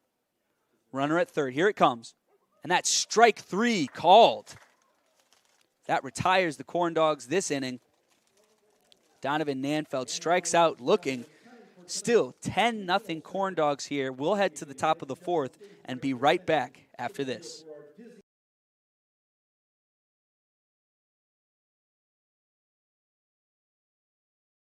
Dizzy Bat competitors Colin and Connor. Each contestant is going to spin around the bat 7 times, and the first one to cross the finish line is your winner. This is going to be good.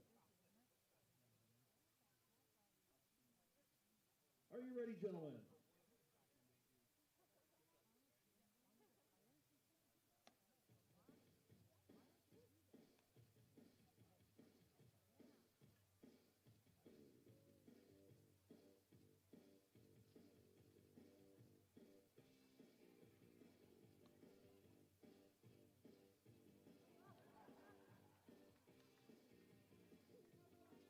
Poetry in motion, and time well spent.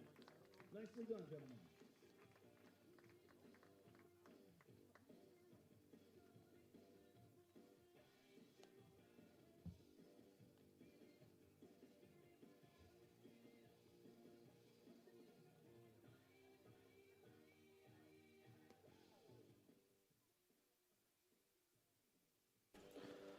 Welcome back to Legacy Fields. Here at the top of the 4th inning. Corndogs on top 10-0. And a friendly reminder that attorney David Gladish represents clients that have cases involving personal injury, wrongful death, auto accidents, medical malpractice, and more. Visit dgladishlaw.com to learn more. Here's another chance for the Vikings to potentially get on the board, but so far James Burke has been perfect through 3. Currently pitching a shutout here and has gone 1-2-3 in 3 straight innings. Can't ask for anything more than that from James Burke, who's showing his dominance that he showed at his first start. First pitch to A.J. Taylor's big hack. That one's in the dirt for John Stone. 0-1.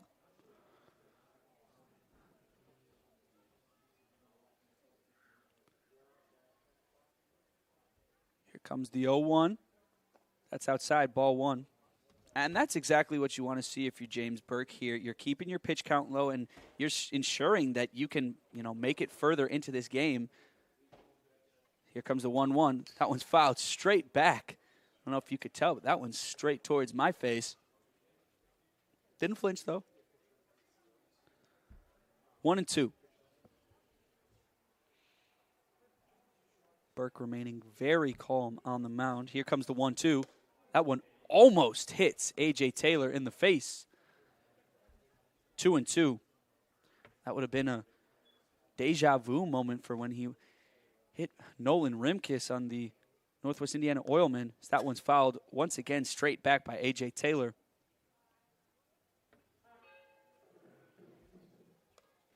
Even right now, we see James Burke has thrown 48 pitches today. And Brett Smith, the third pitcher for the Vikings, that one's hit straight to Tyler Schultz. He'll make the play at first to Nanfeld. And there goes one for the Vikings with the 6-3 put out. What I was saying, currently James Burke has thrown 49 pitches in today's game. Brett Smith, 29 for the Southland Vikings. And he is the third pitcher to come in for them as Jason Kroll takes his first one outside, ball 1.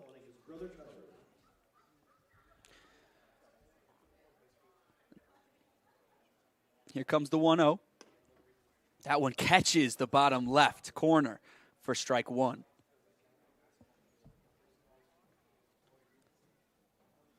Quick turnaround from Burke. Here's the 1-1.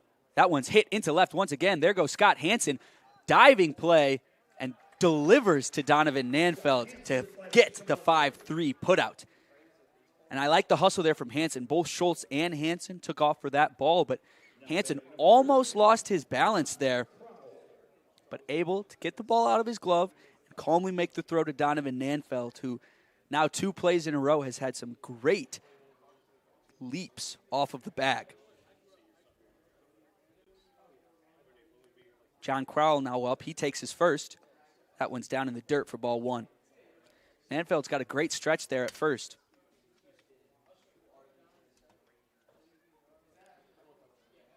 Burke looking to get his third. That one catches the strike zone once again, the bottom left corner. Burke is looking to get his 4th 1-2-3 in a row today. That one swung and missed by John Crowell, 1-2, and he could get it right here with another strike. This is a pitcher's dream right here. 4 straight 1-2-3 innings, and through 4, only 55 pitches thrown. Here it comes, the 1-2, outside, ball 2. Vikings still without a hit, still without a man to reach base. The 2-2. Strike 3 called. Left him looking. And Crowell thought about it there, but he was able to check the swing, but that caught the inside of the strike zone for strike number 3. James Burke gets his 4th straight 1-2-3 inning, and we head to the bottom of the 4th. Corndogs still on top, 10-0. We'll be right back.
Welcome back to the bottom of the fourth inning here at Legacy Fields. I'm Noel Ferry, your play-by-play announcer for these couple innings. Austin Ridgway up to bat for the Corndogs. And here's a reminder that Athletico Physical Therapy is a proud partner of the Lake County Corndogs. We treat you, not just your injury. Visit athletico.com to book your appointment today.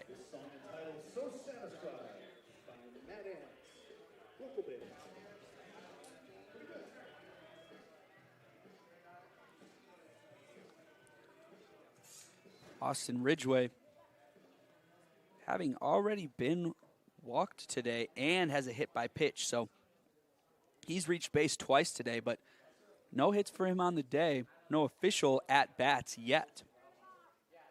Brett Smith still pitching for the Vikings as Ridgway attempts to clobber that one, but that one's fouled off to his right.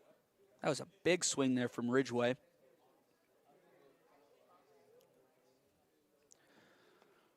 Vikings are now feeling a little bit more confident in Brett Smith, and you almost have to because you hate to see, a fourth pitcher be put out so early. Here comes the 0-1. Another big swing from Ridgway. 0-2. Corndogs have a much different approach now than they did in the bottom half of the second inning. They're playing a bit more aggressive. You've collected your runs. You're up 10-0. Might as well swing for the fences. Here comes the 0-2. That's another swing there, fouled off by Austin Ridgway.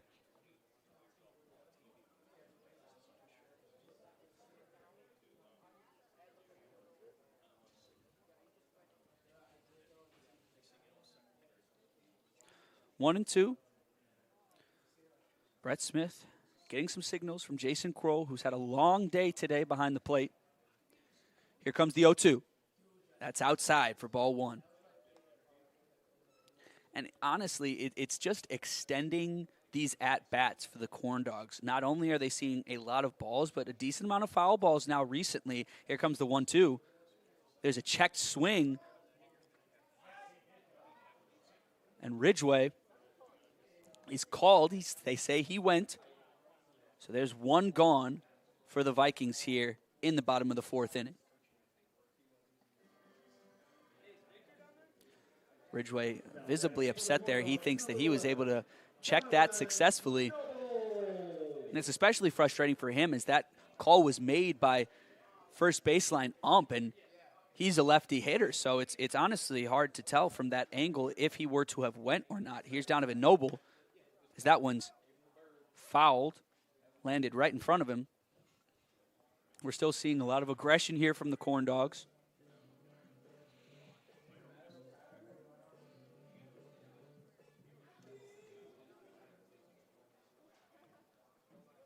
Noble with the neon green gloves. I love the style. Here's the 0-1. That one misses for ball one. Smith definitely upset about that one, as he's not quite sure where else that could have gone to be classified as a strike. Here comes the 1-1. That one's down in the dirt, ball two.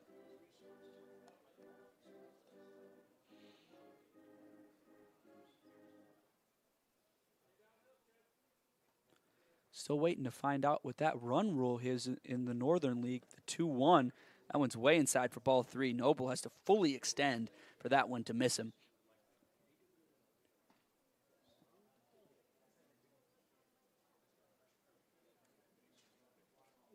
Here comes the 3-run.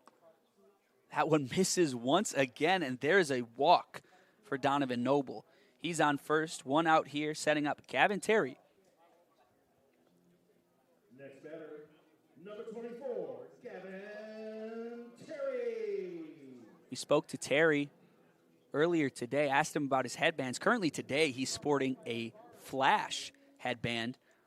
And when I asked him today, the question of the day was, if you could be an animal, what would you be? He responded with a cheetah. So the Flash and cheetah definitely makes sense for Terry. That one's right down the middle for strike one. Terry obviously showcases a lot of speed for the Corndogs, has a plethora of stolen bases, and just a great base runner overall, not to mention one of the best hitters on the Corndogs as well. Here comes the 0-1. That one's almost catches Terry. Once again, he's crowding the plate. Has to bend all the way back on that. And Brett Smith still frustrated there.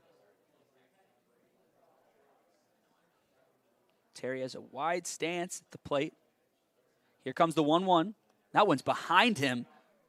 That might have caught his feet there. As Donovan Noble advances to second on a wild pitch. Surprised that one didn't nail Terry right in the ankle, as that would have been his second hit by pitch of the day. But he was able to jump over it. Ball 3. That one was nowhere close. Schultz and Hansen on deck. Noble calling out some signals to Terry. Big swing and a miss from Terry. Most likely Noble was telling Terry that one's coming straight down the middle of the plate. You got to swing at that. The two former teammates at Gwendolyn Brooks Prep High School in Chicago. Here comes the 2-2. That's down too low. Full count.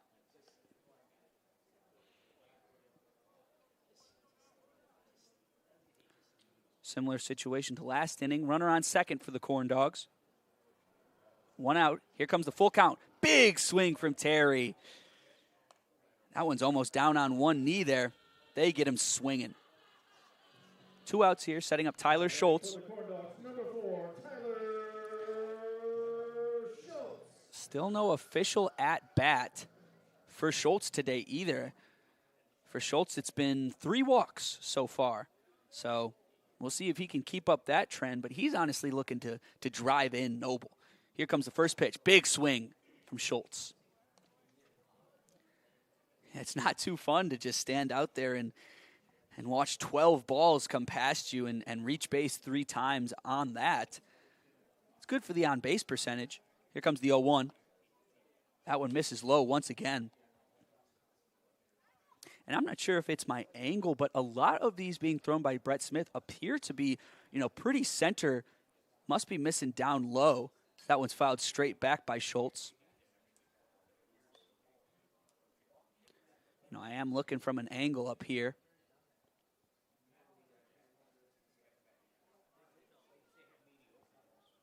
Schultz, former player of the week, has delivered in a lot of ways for the Corndogs as a great fielder, a great hitter, and just a great personality to have on the team. The 1-1, that one's fouled off to the left. Schultz always giving some great answers to the question of the day. A really friendly guy. A funny guy at that, too. He was the former TikTok personality for the Crestwood Panthers, I believe. Still have yet to see those TikToks. Here comes the 1-2 to Schultz. Strike 3 called, and Schultz does not agree with that one. Leaves him looking, and the Vikings get out of that one with any more damage done. We head to the top of the 5th inning. 10-0 Corndogs. We'll be right back.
Welcome back here. Top of the 5th inning.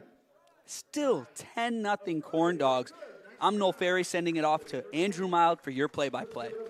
Thanks, Noel, and good work as the Corndogs lead 10-0 still here at Legacy Fields. And Backcourt Bar and Beverage Services can handle every type of event from venues to weddings to indoor and outdoor parties. Here's a pitch, and there's a strike to McKenna. 0-1. Visit bcbarcatering.com and let us start planning the perfect event for you. That's BC Bar Catering. As Burke throws a strike that's fouled off. 0-2. As the Lake County Corndogs have climbed to this huge lead, and they're just trying to get these last 9 outs and end this game via slaughter rule and pick up their 8th straight win. Here comes Burke, and it's a ground ball left side. Here comes Hansen. Hansen fires the first, and he gets them. Hansen usually plays left field, and you can tell there from his rocket of an arm, he gunned one to first base to retire McKenna for the first out, as Burke has gotten into that 5th inning. And if you're with us back on May 29th in that 3rd and final game of that series against the Oilmen, this is the inning where Burke started to fall apart. He was hitting guys. He was giving up free bases. Here's the pitch, and that's a fastball just below the knees of George Balecki, 1-0. And Balecki is the only Viking to reach thus far who walked against Burke. The 1-0 pitch, and that one misses out, 2-0. Burke is now up to 62 pitches on the night, throwing a good amount of strikes against this Vikings lineup, forcing him to hit his pitch. The 2-0, a swing and a miss. Balecki trying to ambush the fastball there, 2-1. Well, we were talked to the voice of the Vikings, the 2-1, and that's a strike, 2-2. Cavan, and he said he was going to rank every mascot he just made for all other 5 teams in the Northern League that don't have a mascot. And I have to say, that takes some creative broadcasting. The break-even pitch, swing and a miss. Wow, nasty off-speed pitch there from James Burke. That will be his 4th strikeout in this game. And if he puts up another out here, he'd gone through 5 innings without allowing a hit. Won't say the famous word due to broadcasters' jinx, but I think everyone knows what I'm talking about. There's a ball, 1-0. Off Square Brewing added a new sign to the pavilion. I have to say, it looks really nice. The 1-0. Hit in the air behind home plate. Going back is Johnstone, and it'll find its way on top of our booth. 1-1. And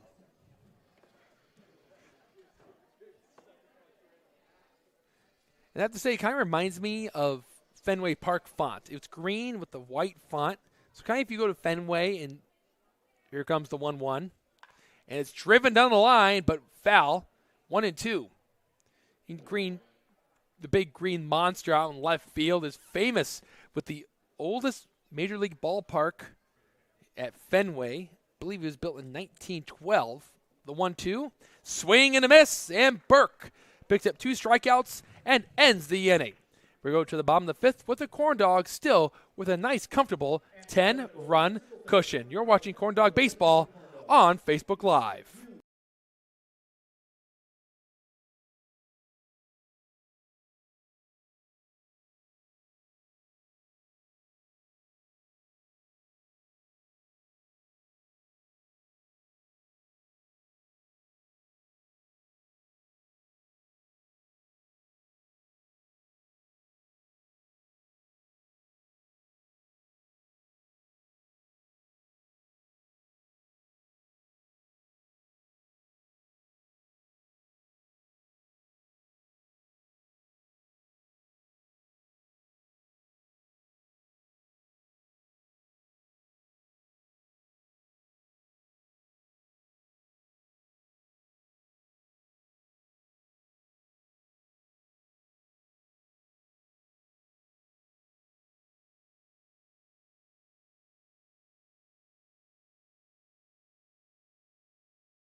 4.5 innings have come and gone, and the Corndogs still hold on to the 10-0 lead.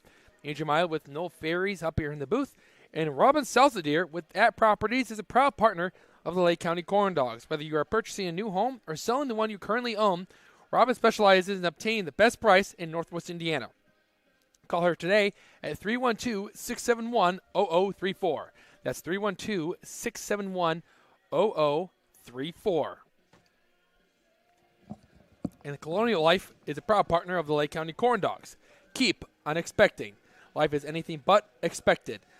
Including our approach to employee benefits, visit coloniallife.com to learn more today. That's coloniallife.com. And I'll tell you what's unexpected, Noel. It's a 10-run lead for the Corndogs going to the bottom of the 5th inning with James Burke pitching really well. Yeah, I mean, picking up, I won't say right where he left off because he didn't exactly leave off too great, but picking up from what he was doing and what he is capable of here. New pitcher is Parker Sutton, wearing the number 22, and he fires a ball down low, 1-0 to Scott Hansen. And it's a friendly reminder that every pitching change this season is brought to you by local IBEW Local 397. Proud partner of the Lake County Corndogs. Sutton is in his stretch, and he pitches. Up the middle is the ball. It's fielded by the shortstop Taylor, who throws wide, and actually is going to hit the arm of Scott Hansen, who is running down the line hard. That'll be an E6 from Taylor, and the Corndogs get their leadoff runner on base. And a friendly reminder that if the Corndogs hold on to this 10-0 lead after the top of the 7th inning, they'd win the game via slaughter rule and move to 8-1 on the season with 8 straight wins. So it's important for the Corndogs to keep adding on runs and make sure that they do accomplish a slaughter, even if the Vikings do score at least 1 run.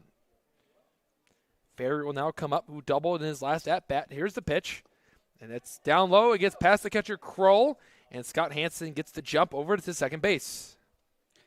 And just still, we're just seeing these little mistakes that turn into big mistakes and allow the Corndogs to get on base and advance along the bases. I mean, Scott Hansen there, that's not a super difficult play to get him out for the 6-3 play there. But John Crowell comes off the bag. That's a strike. 1-1. Let's say off the square. They provide me a beer they call the O Beer One Kenobi. And as a Star Wars fan and a beer fan, I am a huge fan of that name. As the new show came out on Disney Plus, haven't watched the most recent episode. Ferry watches one sink down low, 2-1. It was very good. Who would you say is your favorite Star Wars character? Obi-Wan Kenobi. Yeah, that probably it's figures. Easy. He's the best Jedi. I don't care what anyone has to say. You can put Luke or Yoda at the top of that list, but for me, it's always going to be Obi-Wan. The pitch, swing and a miss, 2-2. I mean, that man stayed on a desert planet for 18 years to watch over Luke, and he aged horribly, and then sacrificed himself for Luke to escape from Vader in Episode 4. The only thing that he's not good at is changing his name. Here's the pitch. That's outside. Counts full to Ferry. I mean, he went from Obi-Wan Kenobi to Ben Kenobi. Wouldn't you want to change the last name, too? That's like me changing my first name to, like, Jonathan, but keeping mild. I think people would figure out who I am pretty quickly. I think so. 3-2 is the count. Here's a pitch from Sutton, and Jake Ferry will take his base, as that's ball 4. Ferry's had a great day at the plate. He's reached base 3 times now after getting that walk. And no, if Jake Ferry can get going, this Corndogs lineup is going to be extremely dangerous. It's always been the top of the order that's done a lot of damage, but still looking for that power bat to step up. Whether that be Doug Loden, Jake Ferry, Roman Kuntz, it could be any of those guys, and that would prove the Corndogs lineup to be chock full of dangerous bats. Pitch to Sakamoto is up. Who would you say is your favorite Star Wars character? That's a great question. My mind immediately goes to Jar Jar Binks. But I've always loved Luke Skywalker, and that's very cliche, but I have fond memories of playing with my Lego Luke Skywalker. Sakamoto takes one down low, 2-0. Did you ever play the old Lego Star Wars games that they had on the 360 or the PlayStation? You know, my mom had to limit the amount of time that I would play Lego Star Wars because it was frankly getting out of hand. It was getting out of hand. Kind of like this game thus far. Yes. 10-0. Starting to get to know Noel Ferry as we move along in this season. Here's the pitch, and it's down low, 3-0. Did you get the new one? They actually talk in this one. That's impressive. I didn't get the new one, but I've seen the graphics, and they just look amazing. Yeah, it actually says Lego on it, as if like the kid were playing with the figurines. Yes. The count is 3-0. The suck to Johnstone, correction. Here's the pitch, and Johnstone watches one go right down the middle for strike one. You mentioned earlier you can't do an Australian accent. Can you do any sort of accent? Well, you know, I didn't say I can't do an Australian accent. But not a good one. But not necessarily a good one. Right. You know, I've got a New York one in my arsenal, I think. The pitch is hit to the left side and foul, 3-2. You know, I'll give it my best shot now with Johnstone at the plate. Okay. This is my impersonation of an Outback Steakhouse commercial. All right, let's clear the way. Welcome to Outback Steakhouse. We've got fresh shrimp on the barbie. That's actually really good. A lot better than mine.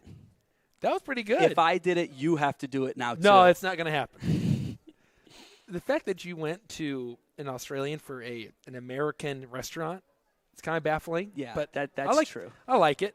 Payoff. And calls strike three. Johnstone's down, watching one paint the outside corner. And there's out number one. And here comes Carter Sakamoto. I don't think it's a surprise to anyone that we're seeing a little bit of an expansion of the strike zone here in the bottom of the fifth, with the score being 10-0. I can't really do any accents, I'll be honest, but the one I'm not bad at is an impression of an impression, and I'll explain after this pitch to Sakamoto, who is 0 for 2 on the day with a walk in the first inning. Here's the pitch, and it's out. I do an impression of Andy Samberg during an impression of Mark Wahlberg, which was on SNL. About, I want to say like mid-2010s. It was Mark Wahlberg talks to zoo animals.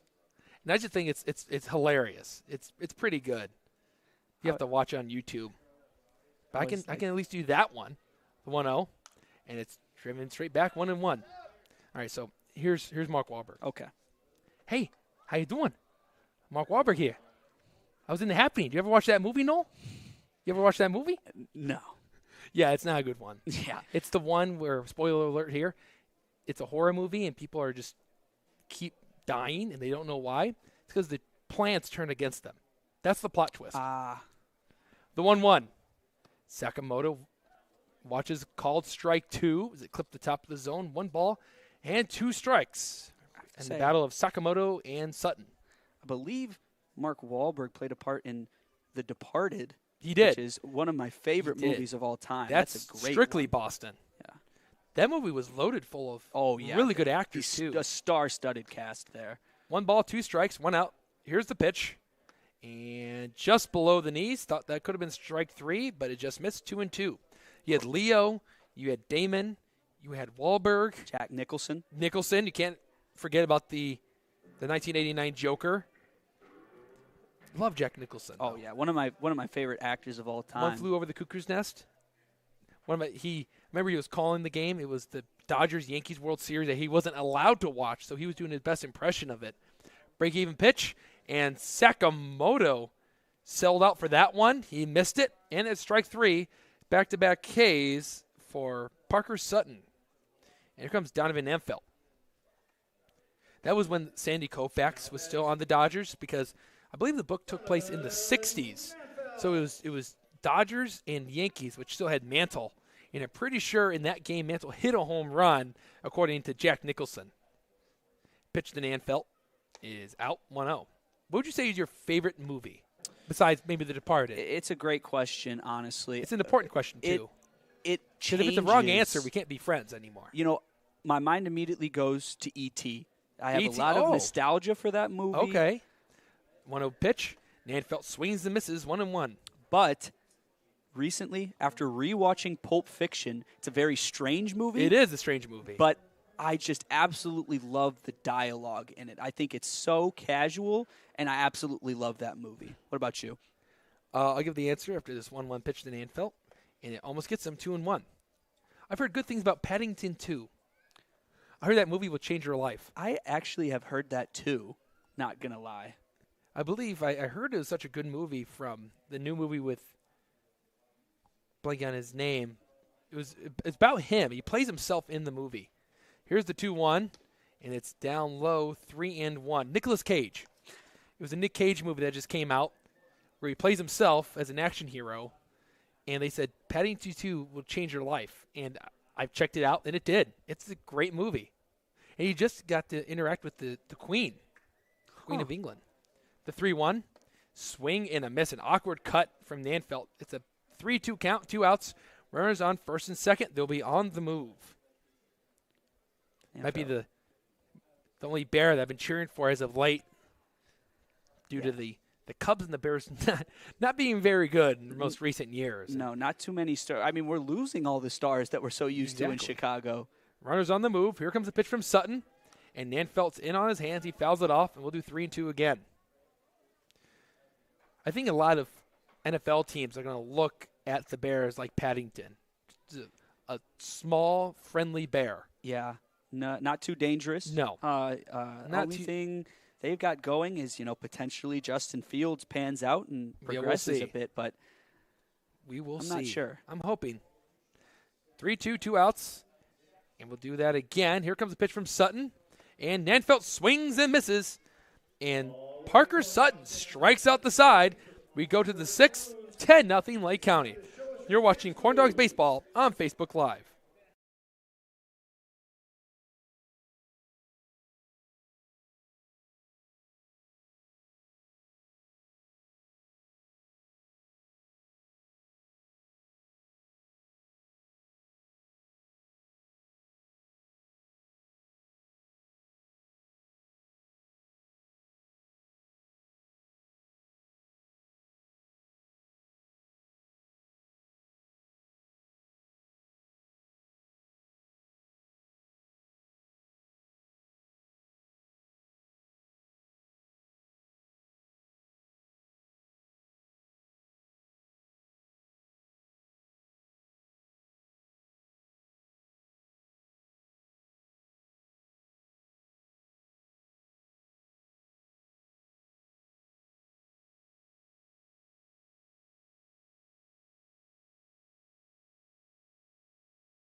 We move on to the 6th with the Corndogs still holding on to that 10-0 lead that they built in the bottom of the second inning. Andrew Maya with No Ferry.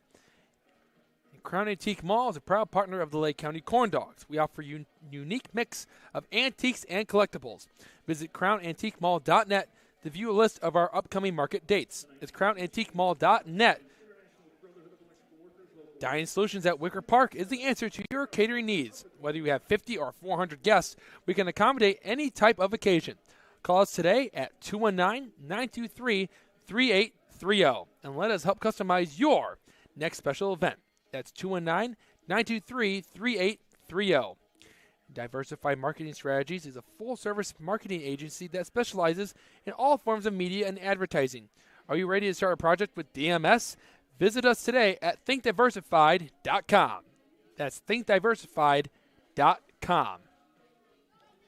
And Macron's the official jersey partner of the Lake County Corndogs. Work hard, play harder. Don't know if Corndogs could play any harder than they are right now. leading 10-0 with a good cushion going to this 6th inning. And the new pitcher for the Corndogs is the southpaw, Jacob Bassa. He joins the team after finishing his season up at South Suburban College. And he's a Crown Point product. Parents both work for the city of Crown Point. Bassa was one of the original players that were recruited to the Corndogs. He fires a strike that's fouled off to the right, a hot shot that got too close to the hitter on deck. 0-1 to start off this at-bat. So 0-1 for Bassa. He goes into his windup, and he fires. And that's going to clip Anthony Fornero. So he fires a strike, and then he fires a hit by pitch, so one extreme to another. And Fornero will trot over the first base as he's just the second base runner to get on base for the Vikings today, ending a streak of 10 hitters to be retired. And this is something we see a lot with these pitchers coming in for their first appearances, ending up hitting batters. Here's the pitch. That's inside. 1 ball and no strikes. Bassa lost his hat there on that one and lost control of that curveball there. So that almost made contact with Nick Fies. Nick Fies is at the plate right now with the runner over at first base. Long pause from Bassa and the pitch. And that's a strike as Fies was bailing out of there. 1-1. The Macarena was played as we entered this inning. No, what's your favorite song that makes you want to dance? Ooh. Like maybe the Electric Slide, Cupid Shuffle. I would have to say the Cupid Shuffle. There's a classic video of me dancing to the Cupid Shuffle. Now, I have to see that. You can't just say that and not let me see it. If I can somehow publish it to the viewers and you, I will, for sure. That's important. That's the next objective in the Corn Dog season, is to get that clip. 2-1. Here comes Bassa. Swing and a miss. Fies late on the fastball, 2-2. Andrew, you strike me as a cha-cha slide kind of guy with one hop this time, 2 hops this time. Do you want me to do that now? Do you want me to actually start doing that while we're on air? Maybe we can wait for it to come over the intercom. Okay. Juice is wild. The pitch. And Jacob Bassa picks up the strikeout as he blows the fastball past Fies, and there's 1 out. Are you down, do your thing? Is that what we're going to do in between innings? I think we should get a broadcaster special. Okay. Get us out there in between innings. Don't say that with Tom Bialik listening at us, because he may actually do it. They've gotten the players doing the dizzy bat competition as Fenner will be hit and his back foot for the second hit by pitch. And according to this trend of Bassa, this next player should strike out against him. We'll see. Well, someone's got to get Bassa a different hat out there. Yeah. That does not fit him at all. Much too big, and it has flown off of his head after every single pitch he's thrown today. Talking about hair, Noel Fair got himself a haircut. Yeah, I've lost my flow. Yeah, it's not so Justin Bieber-ish now. And I'm not talking about current Justin Bieber. I'm talking about old Justin Bieber. Yeah, old Justin Bieber. Ball low, 1-0 to Taylor. That's what they used to call me back in the day. Really? Justin Bieber, because of the hair and the singing abilities, I will say. We haven't got to hear the singing abilities yet. Still pushing for Noel to do maybe the 7th inning stretch or the national anthem. And there's a strike to Taylor, 1-1, as it paints that inside corner. I know you can't get me out there for the national anthem. Yeah, we'll see about that. No, I just sound like nails on a chalkboard. Do too many schools have chalkboards anymore, or just I don't think so. The dry erase now? Just the whiteboards, I would say. Runners on the move. Bassa throws one in the strike zone. It's popped up behind home plate. Johnstone is positioned, and he'll make the play. And after running towards the next base, every single Vikings runner will have to treat back to the original one, as that was a pop out to the catcher, and there's 2 gone.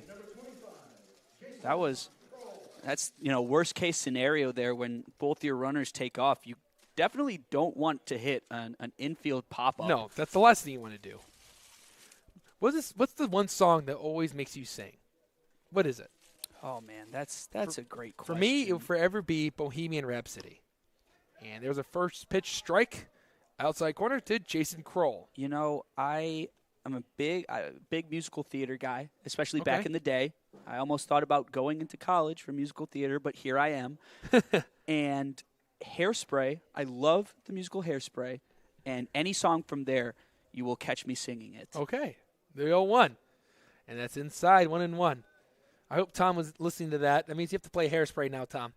You have to play Hairspray in between innings and then accidentally, quote-unquote, leave the headsets on so everyone can get an idea of what Noel's voice sounds like. You were singing the other day, though, in the booth. I forgot what song it was, though. Oh, no. Was it Michael Jackson? Yes, I believe it was Michael Beat It, Jackson. maybe? Yes. That's up 2-1. Yeah, I mean, maybe one day if our marketing team is down for it and there's no one out there to sing it, maybe I can make a special guest appearance for the national anthem. But there you go. It is one of the hardest songs to sing, and a lot of people don't realize that. 2-1 deal is a swing and a miss. Crown misses that fastball. 2-2. Yeah, you said that the other day, and I was shocked. Yeah, it's a lot to do with not only are you out there on the field with no reference note to hear, you're singing completely a cappella and completely from out of the blue. Yeah. But the range of the lowest note to the highest note, there's not too many singers that have that. That's up 3-2. Runner moves up to third base, and I believe that will go down as a defensive indifference. But either way, Forner's over at third. It's a full count now as that one just missed over the strike zone. I mean, you asked Fergie and Christina Aguilera, and I think they'd agree with you. It is a very tough song to sing. Payoff pitch, and it's hit foul. As some people know, Christina Aguilera botched the national anthem at one of the Super Bowls, and then Fergie did the NBA All-Star game, and she just completely forgot the words.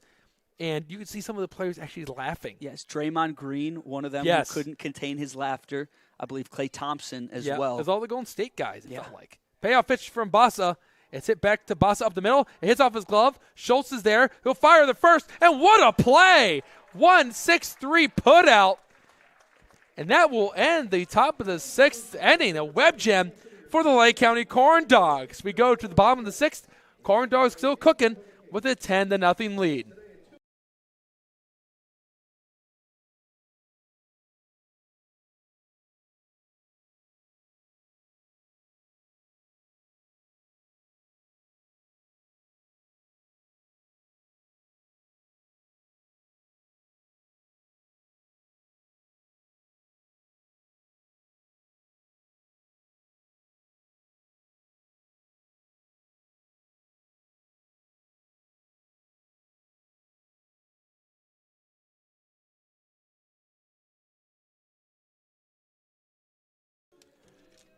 Bottom of the sixth inning. Corndogs lead by a touchdown, an extra point, and a field goal. And that's 10-0 for those who don't follow the sport of football, as this is a baseball game. But Misprint is the official printing partner of the Lake County Corndogs. We specialize in delivering the highest quality signs and printing on time and within budget. Big or small, we do it all. Visit misprintindiana.com to learn more about our services. That's misprintindiana.com. Off Square Brewing, the official brewing partner of the Lake County Corndogs. At Off Square Brewing, we strive to be just that. Off Square, we think and brew outside the box and into a pavilion. Plumbers Local 210 is also a proud partner of the Lake County Corndogs. We strive to provide and maintain education of apprentices and upgrading of journeymen in the plumbing industry. Plumbers Local 210. Purdue Federal Credit Union is a proud partner of the Lake. Is proud to be a part of the Crown Point community and support organizations like the Corndogs. At Purdue Federal, we take pride in being your financial partner through all of life's big events. You can visit us just down the road at 113th and Broadway, or always online at purduefed.com. Purdue Federal Credit Union, your trusted financial partner for life. purduefed.com. And the University of Chicago is proud to be the exclusive medical provider of your Lake County Corndogs. U Chicago Medicine is a leading community of physicians, researchers, and game changers that make a difference in your life. U Chicago Medicine at the forefront. And University of Chicago Medicine also sponsors our play of the game. And I think it's safe to say that last one, that was a 1-6-3 putout to end the inning, could be a very good nominee. Ridgeway doing battle here with Sutton. And here's the pitch. And it's low, 1-0. Ridgeway on the day is 0 for 1 with a hit by pitch and a walk. And he struck out swinging against Brett Smith back in the 4th inning. As the Corndogs are 3 outs away from winning this game. And Ridgeway takes a big cut. He misses, 1-1. Creating a nice breeze for the infielders. This game started exactly at 7. It's now 9:04. If the Corndogs do quick work in the top of the 7th inning with this lead, we'd end early. And they turn around and play Southland tomorrow at Dowling Park. This is hit in the air, left side. McKenna moving in, and he dives. Did he make the play? He did not. Ball on the ground. Ridgeway hit the corner. He's heading for a second. The throw from McKenna gets past the second baseman, but Ridgeway was already retreating back to first base. It's a scramble to cover the second base bag. Ridgeway was already retreating, so that will go down as a single for Ridgeway. Is a nice approach there from a left-handed hitter going the opposite way. Donovan Noble will now come up. That's just very good base running there. To not try and reach there, he was not going to get there, not even by a mile. He was barely even halfway across the base path. Donovan Noble comes up. It's Austin Ridgeway singles to lead off our inning. Noble, I'm digging the batting gloves, I have to say. Here's the pitch. Noble with a big cut in the miss. It's 0-1. They're the lime green colors. It's almost like he plays for the Seattle Seahawks. It'd be that green, right? You being a Seahawks fan. Just about that green. It's close. Be worn by Drew Lock this next season. Don't get me started. 0-1 offering. And Noble hits one on the ground, left side, scooped up by Fornero. He goes to second. They relay the first. And they'll at least cut down Ridgeway at second. Noble legs it out over to first base. He reaches on the fielder's choice. And there's one retired in the bottom of the 6th inning. Corndogs up 10-0 still. Batting number 24, Gavin Terry. 5-4 puts out Ridgeway. Terry now comes up with his day. He is 1 for 2 with 2 RBIs and 2 runs scored and a couple of stolen bases. But the Corndogs trying to add on more runs here. They may see Noble go, but you also have to take into consideration that running up the score. So you have to see this team a lot throughout the rest of the season. Here's the pitch. Terry takes a big cut, foul it straight back, 0-1. We'll be hitting the road tomorrow in Southland. Yet to see the Panthers. It'll be interesting to see some new players, see some new gameplay. So have yet to see them and the Giants. Actually, I think I might be just wrong there. I think the Corndogs are in at Northwest Indiana tomorrow against the Oilmen. So in Whiting, Indiana. There's a strike to Terry on the outside corner. No, I'm pretty sure it's in Dowling. Yeah, tomorrow's Dowling. Get my days all mixed up. But tomorrow's Dowling. Thursday's on the road against the Oilmen, and back home on Friday against the Southland Vikings. A lot of games against this team this week. 0-2. It's out, and 1-2 to Terry. And then back to Oilmen on Saturday. And then the Corndogs will be at home Sunday against the American Giants. The first time Corndogs will place against that team. Count is 1-2 with 1 out. And here's a pitch to Terry, and it's out 2-2. Looked like the changeup from Sutton. But look at how the standings are shaking out right now. Lake County is atop of the standings at 7-1, leading this game 10-0. Could move to 8-1 at the end of the night, but we've seen crazier things happen, so not going to count it a win just yet. It's not over to the Fat Lady Sings. The 2-2, and Terry beats one into the ground and foul. We'll do the Deuces Wild pitch again. Then right behind them in second place is the team that the Corndogs have yet to play due to some cancellations. The Crestwood Panthers, who picked up the win. They're 6-4 on the year. 2 games behind the Corndogs as of now. And if the Corndogs hold on to this win, They go back to 2.5 where it started today. And here comes Sutton trying to pick up his 4th strikeout. And he tries to get that corner. It won't grab, and it's 3-2 to Terry, who's had a good battle at the plate. And the Generals are in 3rd at 3-4. Oilman in 4th at 4-6. Vikings are 3-5-1. The one tie against the American Giants due to darkness. Had to tie that game at 8-8 in the bottom of the 8th inning. There's the pitch, and ball 4 to Terry.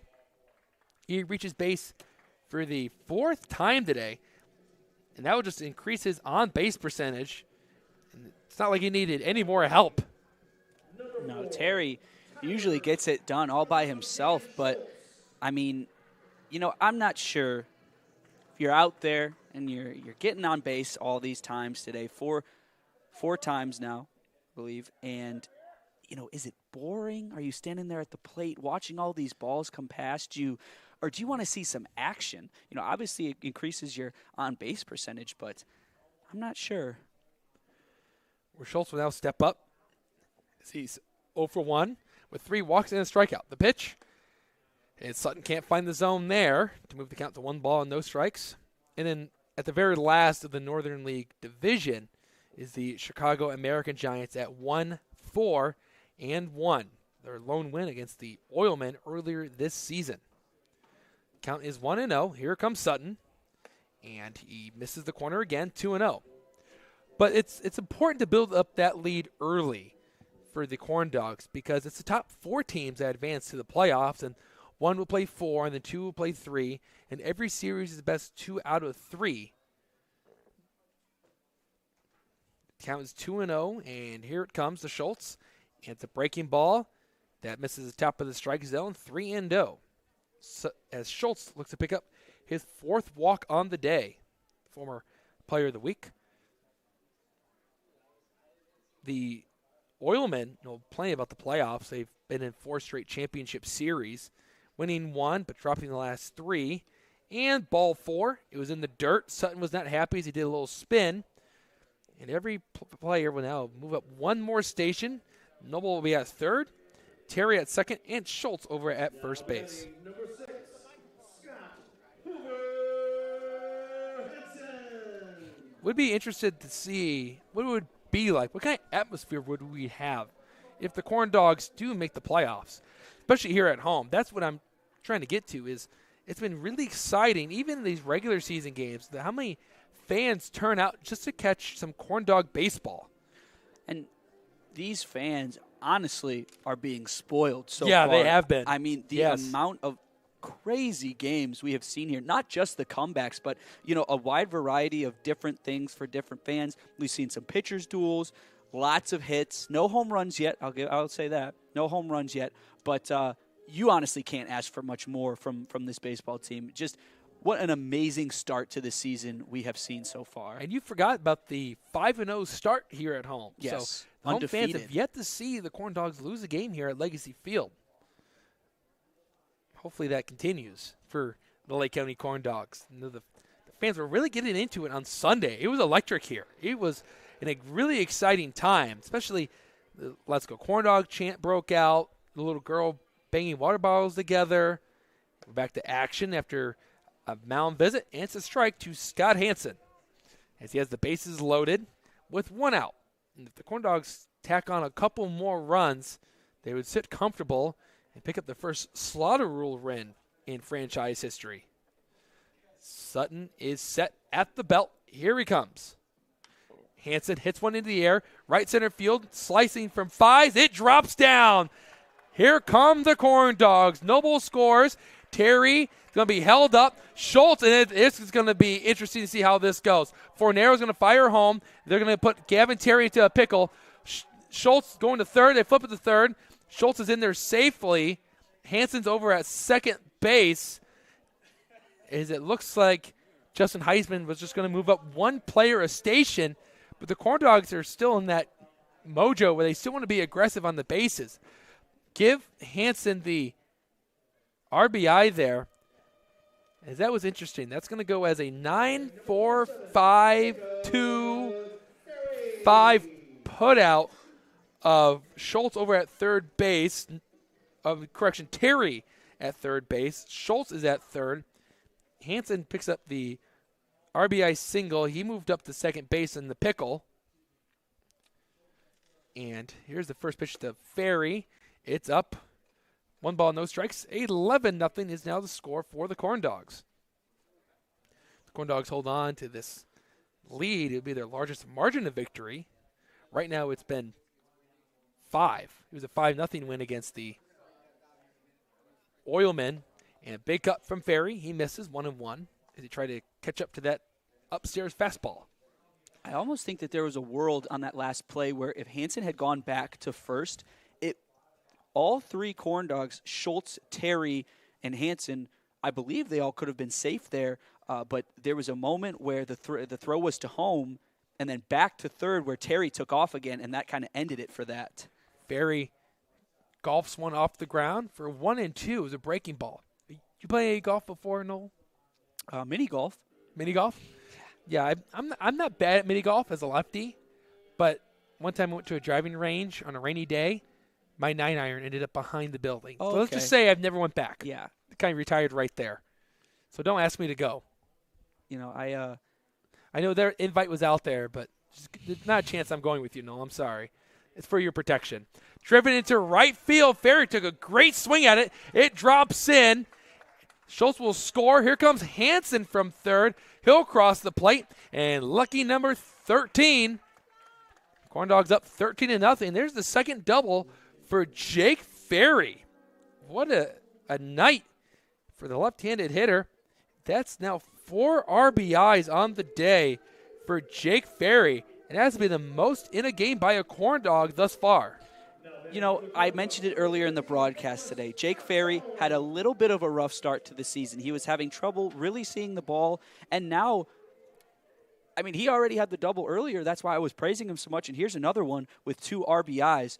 For a guy who, you know, wasn't seeing too much playing time at Moorhead State, he is really delivering now as a Corndog. Here comes the pitch to Johnstone. He grounds one to the right and out of play, 0-1. And if Ferry can get going, as I mentioned earlier when Ferry had gotten that double, we're talking about how if he gets going, this lineup's going to become very dangerous. And tonight he's 2 for 3 with a run scored and those 4 RBIs. It's the one out he does have was a productive out driving in a runner. Here comes the 0-1. Johnstone hits one to the right, but into the glove of Tom Crowell over at first base. And that ends the inning as the Corndogs score 3 more runs and cruise into the 7th inning with a 13-0 lead. You're watching Corndog Baseball on Facebook Live.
Top of the 7th inning, Corndogs lead it 13-0.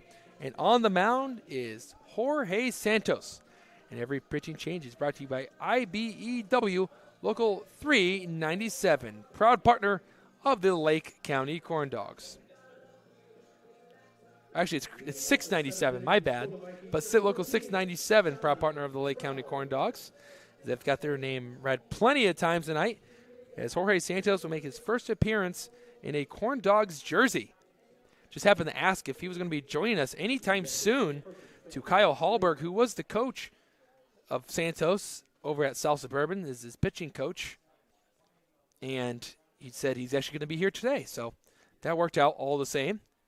And Santos fires his first pitch. And it's a called strike, 0-1 to John Crowell, who's 0 for 2 with a line out to center and a strikeout swinging.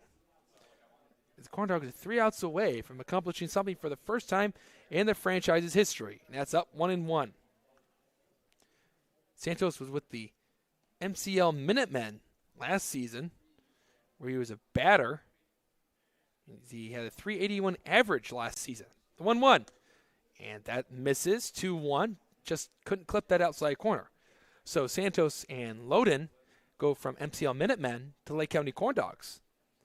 Both on the team last year, but that team finished last in the MCL, now named the Northern League. And that's strike 2, 2-2. MCL means the Midwest Collegiate League, and it just changed the name to the Northern League, and no affiliation with the Gary South Shore Railcats, for those that remember the Railcats being in the Northern League, where they had won a couple of championships there, if I'm not mistaken. I know they won one in the American Association, and that one's just inside, and it's 3-2 to Crowell. That one was close. Corndogs 3 outs away from potentially winning this game. Here's the pitch. Swing and a miss. Santos picks up a strikeout. Did not take him any time, and there's 1 out. And just to clarify, too, there is a slaughter rule in effect, but it comes down if the managers are done playing. So it'd be down to the Vikings manager, Nowakowski. Here's the pitch. Hit to the right side. Going out is Noble, communicating with the right fielder, Ferry, and he makes another over-the-shoulder grab, and there's 2 outs.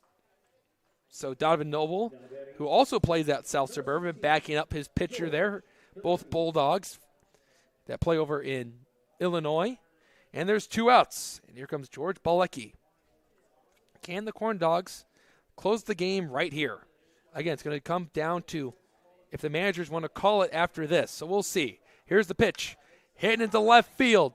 Terry going to his right. He's tracking it all the way, and he makes the play after turning the hips and bringing it in. Is that the game? It appears to be, and if that's the case, Noel, that's the first no-hitter in Corndogs history. Incredible.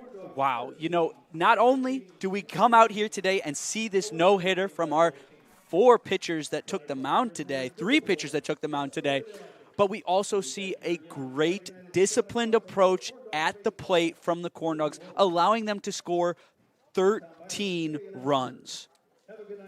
Well, I didn't want to jinx it because you know how the broadcasters jinx go. But with that, the Corndogs pick up the 7-inning no-hitter with a final score of 13-0. And I'm safe to say that our Macron player of the game is going to be expanded this time to Macron players of the game. We're going to go with the 3 pitchers in this combined no-hitter, James Burke, Jacob Bassa, and Jorge Santos. We're going to send Noel down there to interview them. You can see that report on Instagram or the Corndogs YouTube page. We'll come back with the Corndogs post-game show. It's the Corndogs that have now won 8 straight games and 6 here at home.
Welcome back up to the booth as we can confirm that is the first no-hitter in Lake County Corndogs history. It's combined between James Burke, Jacob Bassa, and Jorge Santos, who are your Macron players of the game, the proud jersey provider of the Lake County Corndogs. And that's actually and it all comes down to that no-hitter. Is Burke, Bassa, and Santos did a phenomenal job. It all started with James Burke throwing 5 shutout innings. We only allowed 1 walk. So after that, he faced the minimum. It was 1 walk to George Belecki in the 2nd inning. And then 2 hit by pitches from Bassa in the 6th. That means that the Vikings only had 3 runners on base tonight. They were all left on as the Corndogs do pick up the no-hitter. Again, the final score is 13-0 Corndogs as they won this game on 7 hits, no errors. They left 11 men on base. The Vikings, no runs, no hits, 2 errors. They left 3 men on base. Corndogs improved to 8-1 on the year. They're still atop of the Northern League as they'll hit the road tomorrow to take on the Southland Vikings at Dowling Park in Hammond, Indiana. Your winning pitcher tonight is James Burke. The loser is Tom Devine, who moves to 0-1. Burke is 1-0. This game started at 7 o'clock. It finished up at around 9:23 for a total runtime of 2 hours and 23 minutes. We can go through all the scoring innings. I don't know if we can go through all these scoring plays. Those 3 runs in the first inning where the Corndogs had a lot of walks and hit by pitches and a couple of singles. But in the second inning, what really broke it open as they drew a lot of walks and scored 6 runs to make it 10-0. And with that, the slaughter rule was in effect. And just to add some insurance runs was a 3-run 6th inning to make it 13-0 as Jake Ferry brought in a couple more runners from his double into right center. He finished today 2 for 3 with 4 RBIs against the Southland Vikings. And hopefully that means better things to come for Jake Ferry, who's looking to turn it around and continue to be that power bat the Corndogs thought they had with him. Again, the Corndogs will not be at home tomorrow. We'll be on the road in Southland. You can catch us here on Facebook Live as the Vikings will be sharing their broadcast. And the first pitch for that game will be at 5 o'clock. So we'll try to get on air at around 4:40, 4:45 for the pregame show. And if I had any guess on who's going to start tomorrow, it's going to be the Northern League Pitcher of the Week in Rex Stills. The last time the Corndogs pitched him, he threw a 2-hit shutout against the Generals. And with the Corndogs winning this game 13-0, that's now their 3rd shutout of the season. They had a 5-0 win against the Oilmen and a 4-0 win against the Generals from Rex Stills. And they lead the league in shutouts thus far this season. That ERA is going to come down. The OBP and batting averages are going to go up as the Corndogs look unstoppable with their 8-game winning streak. And they add a half game to the Panthers, who are in second place, who are now 2.5 games behind the Lake County Corndogs. Our U Chicago Medicine play of the game, we're going to give it to the 1-6-3 putout to keep the no-hitter alive. That ball was hit hard by Jason Kroll. It deflected off of Bassa to Schultz at short, who then gunned it over the first. And the Corndogs kept that no-hitter alive and then were able to go 1-2-3 in the 7th to complete it.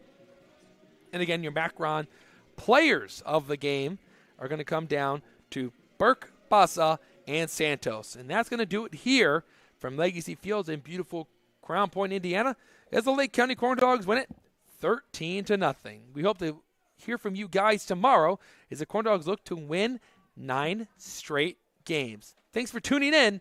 We hope to see you tomorrow. Corndogs win 13-0.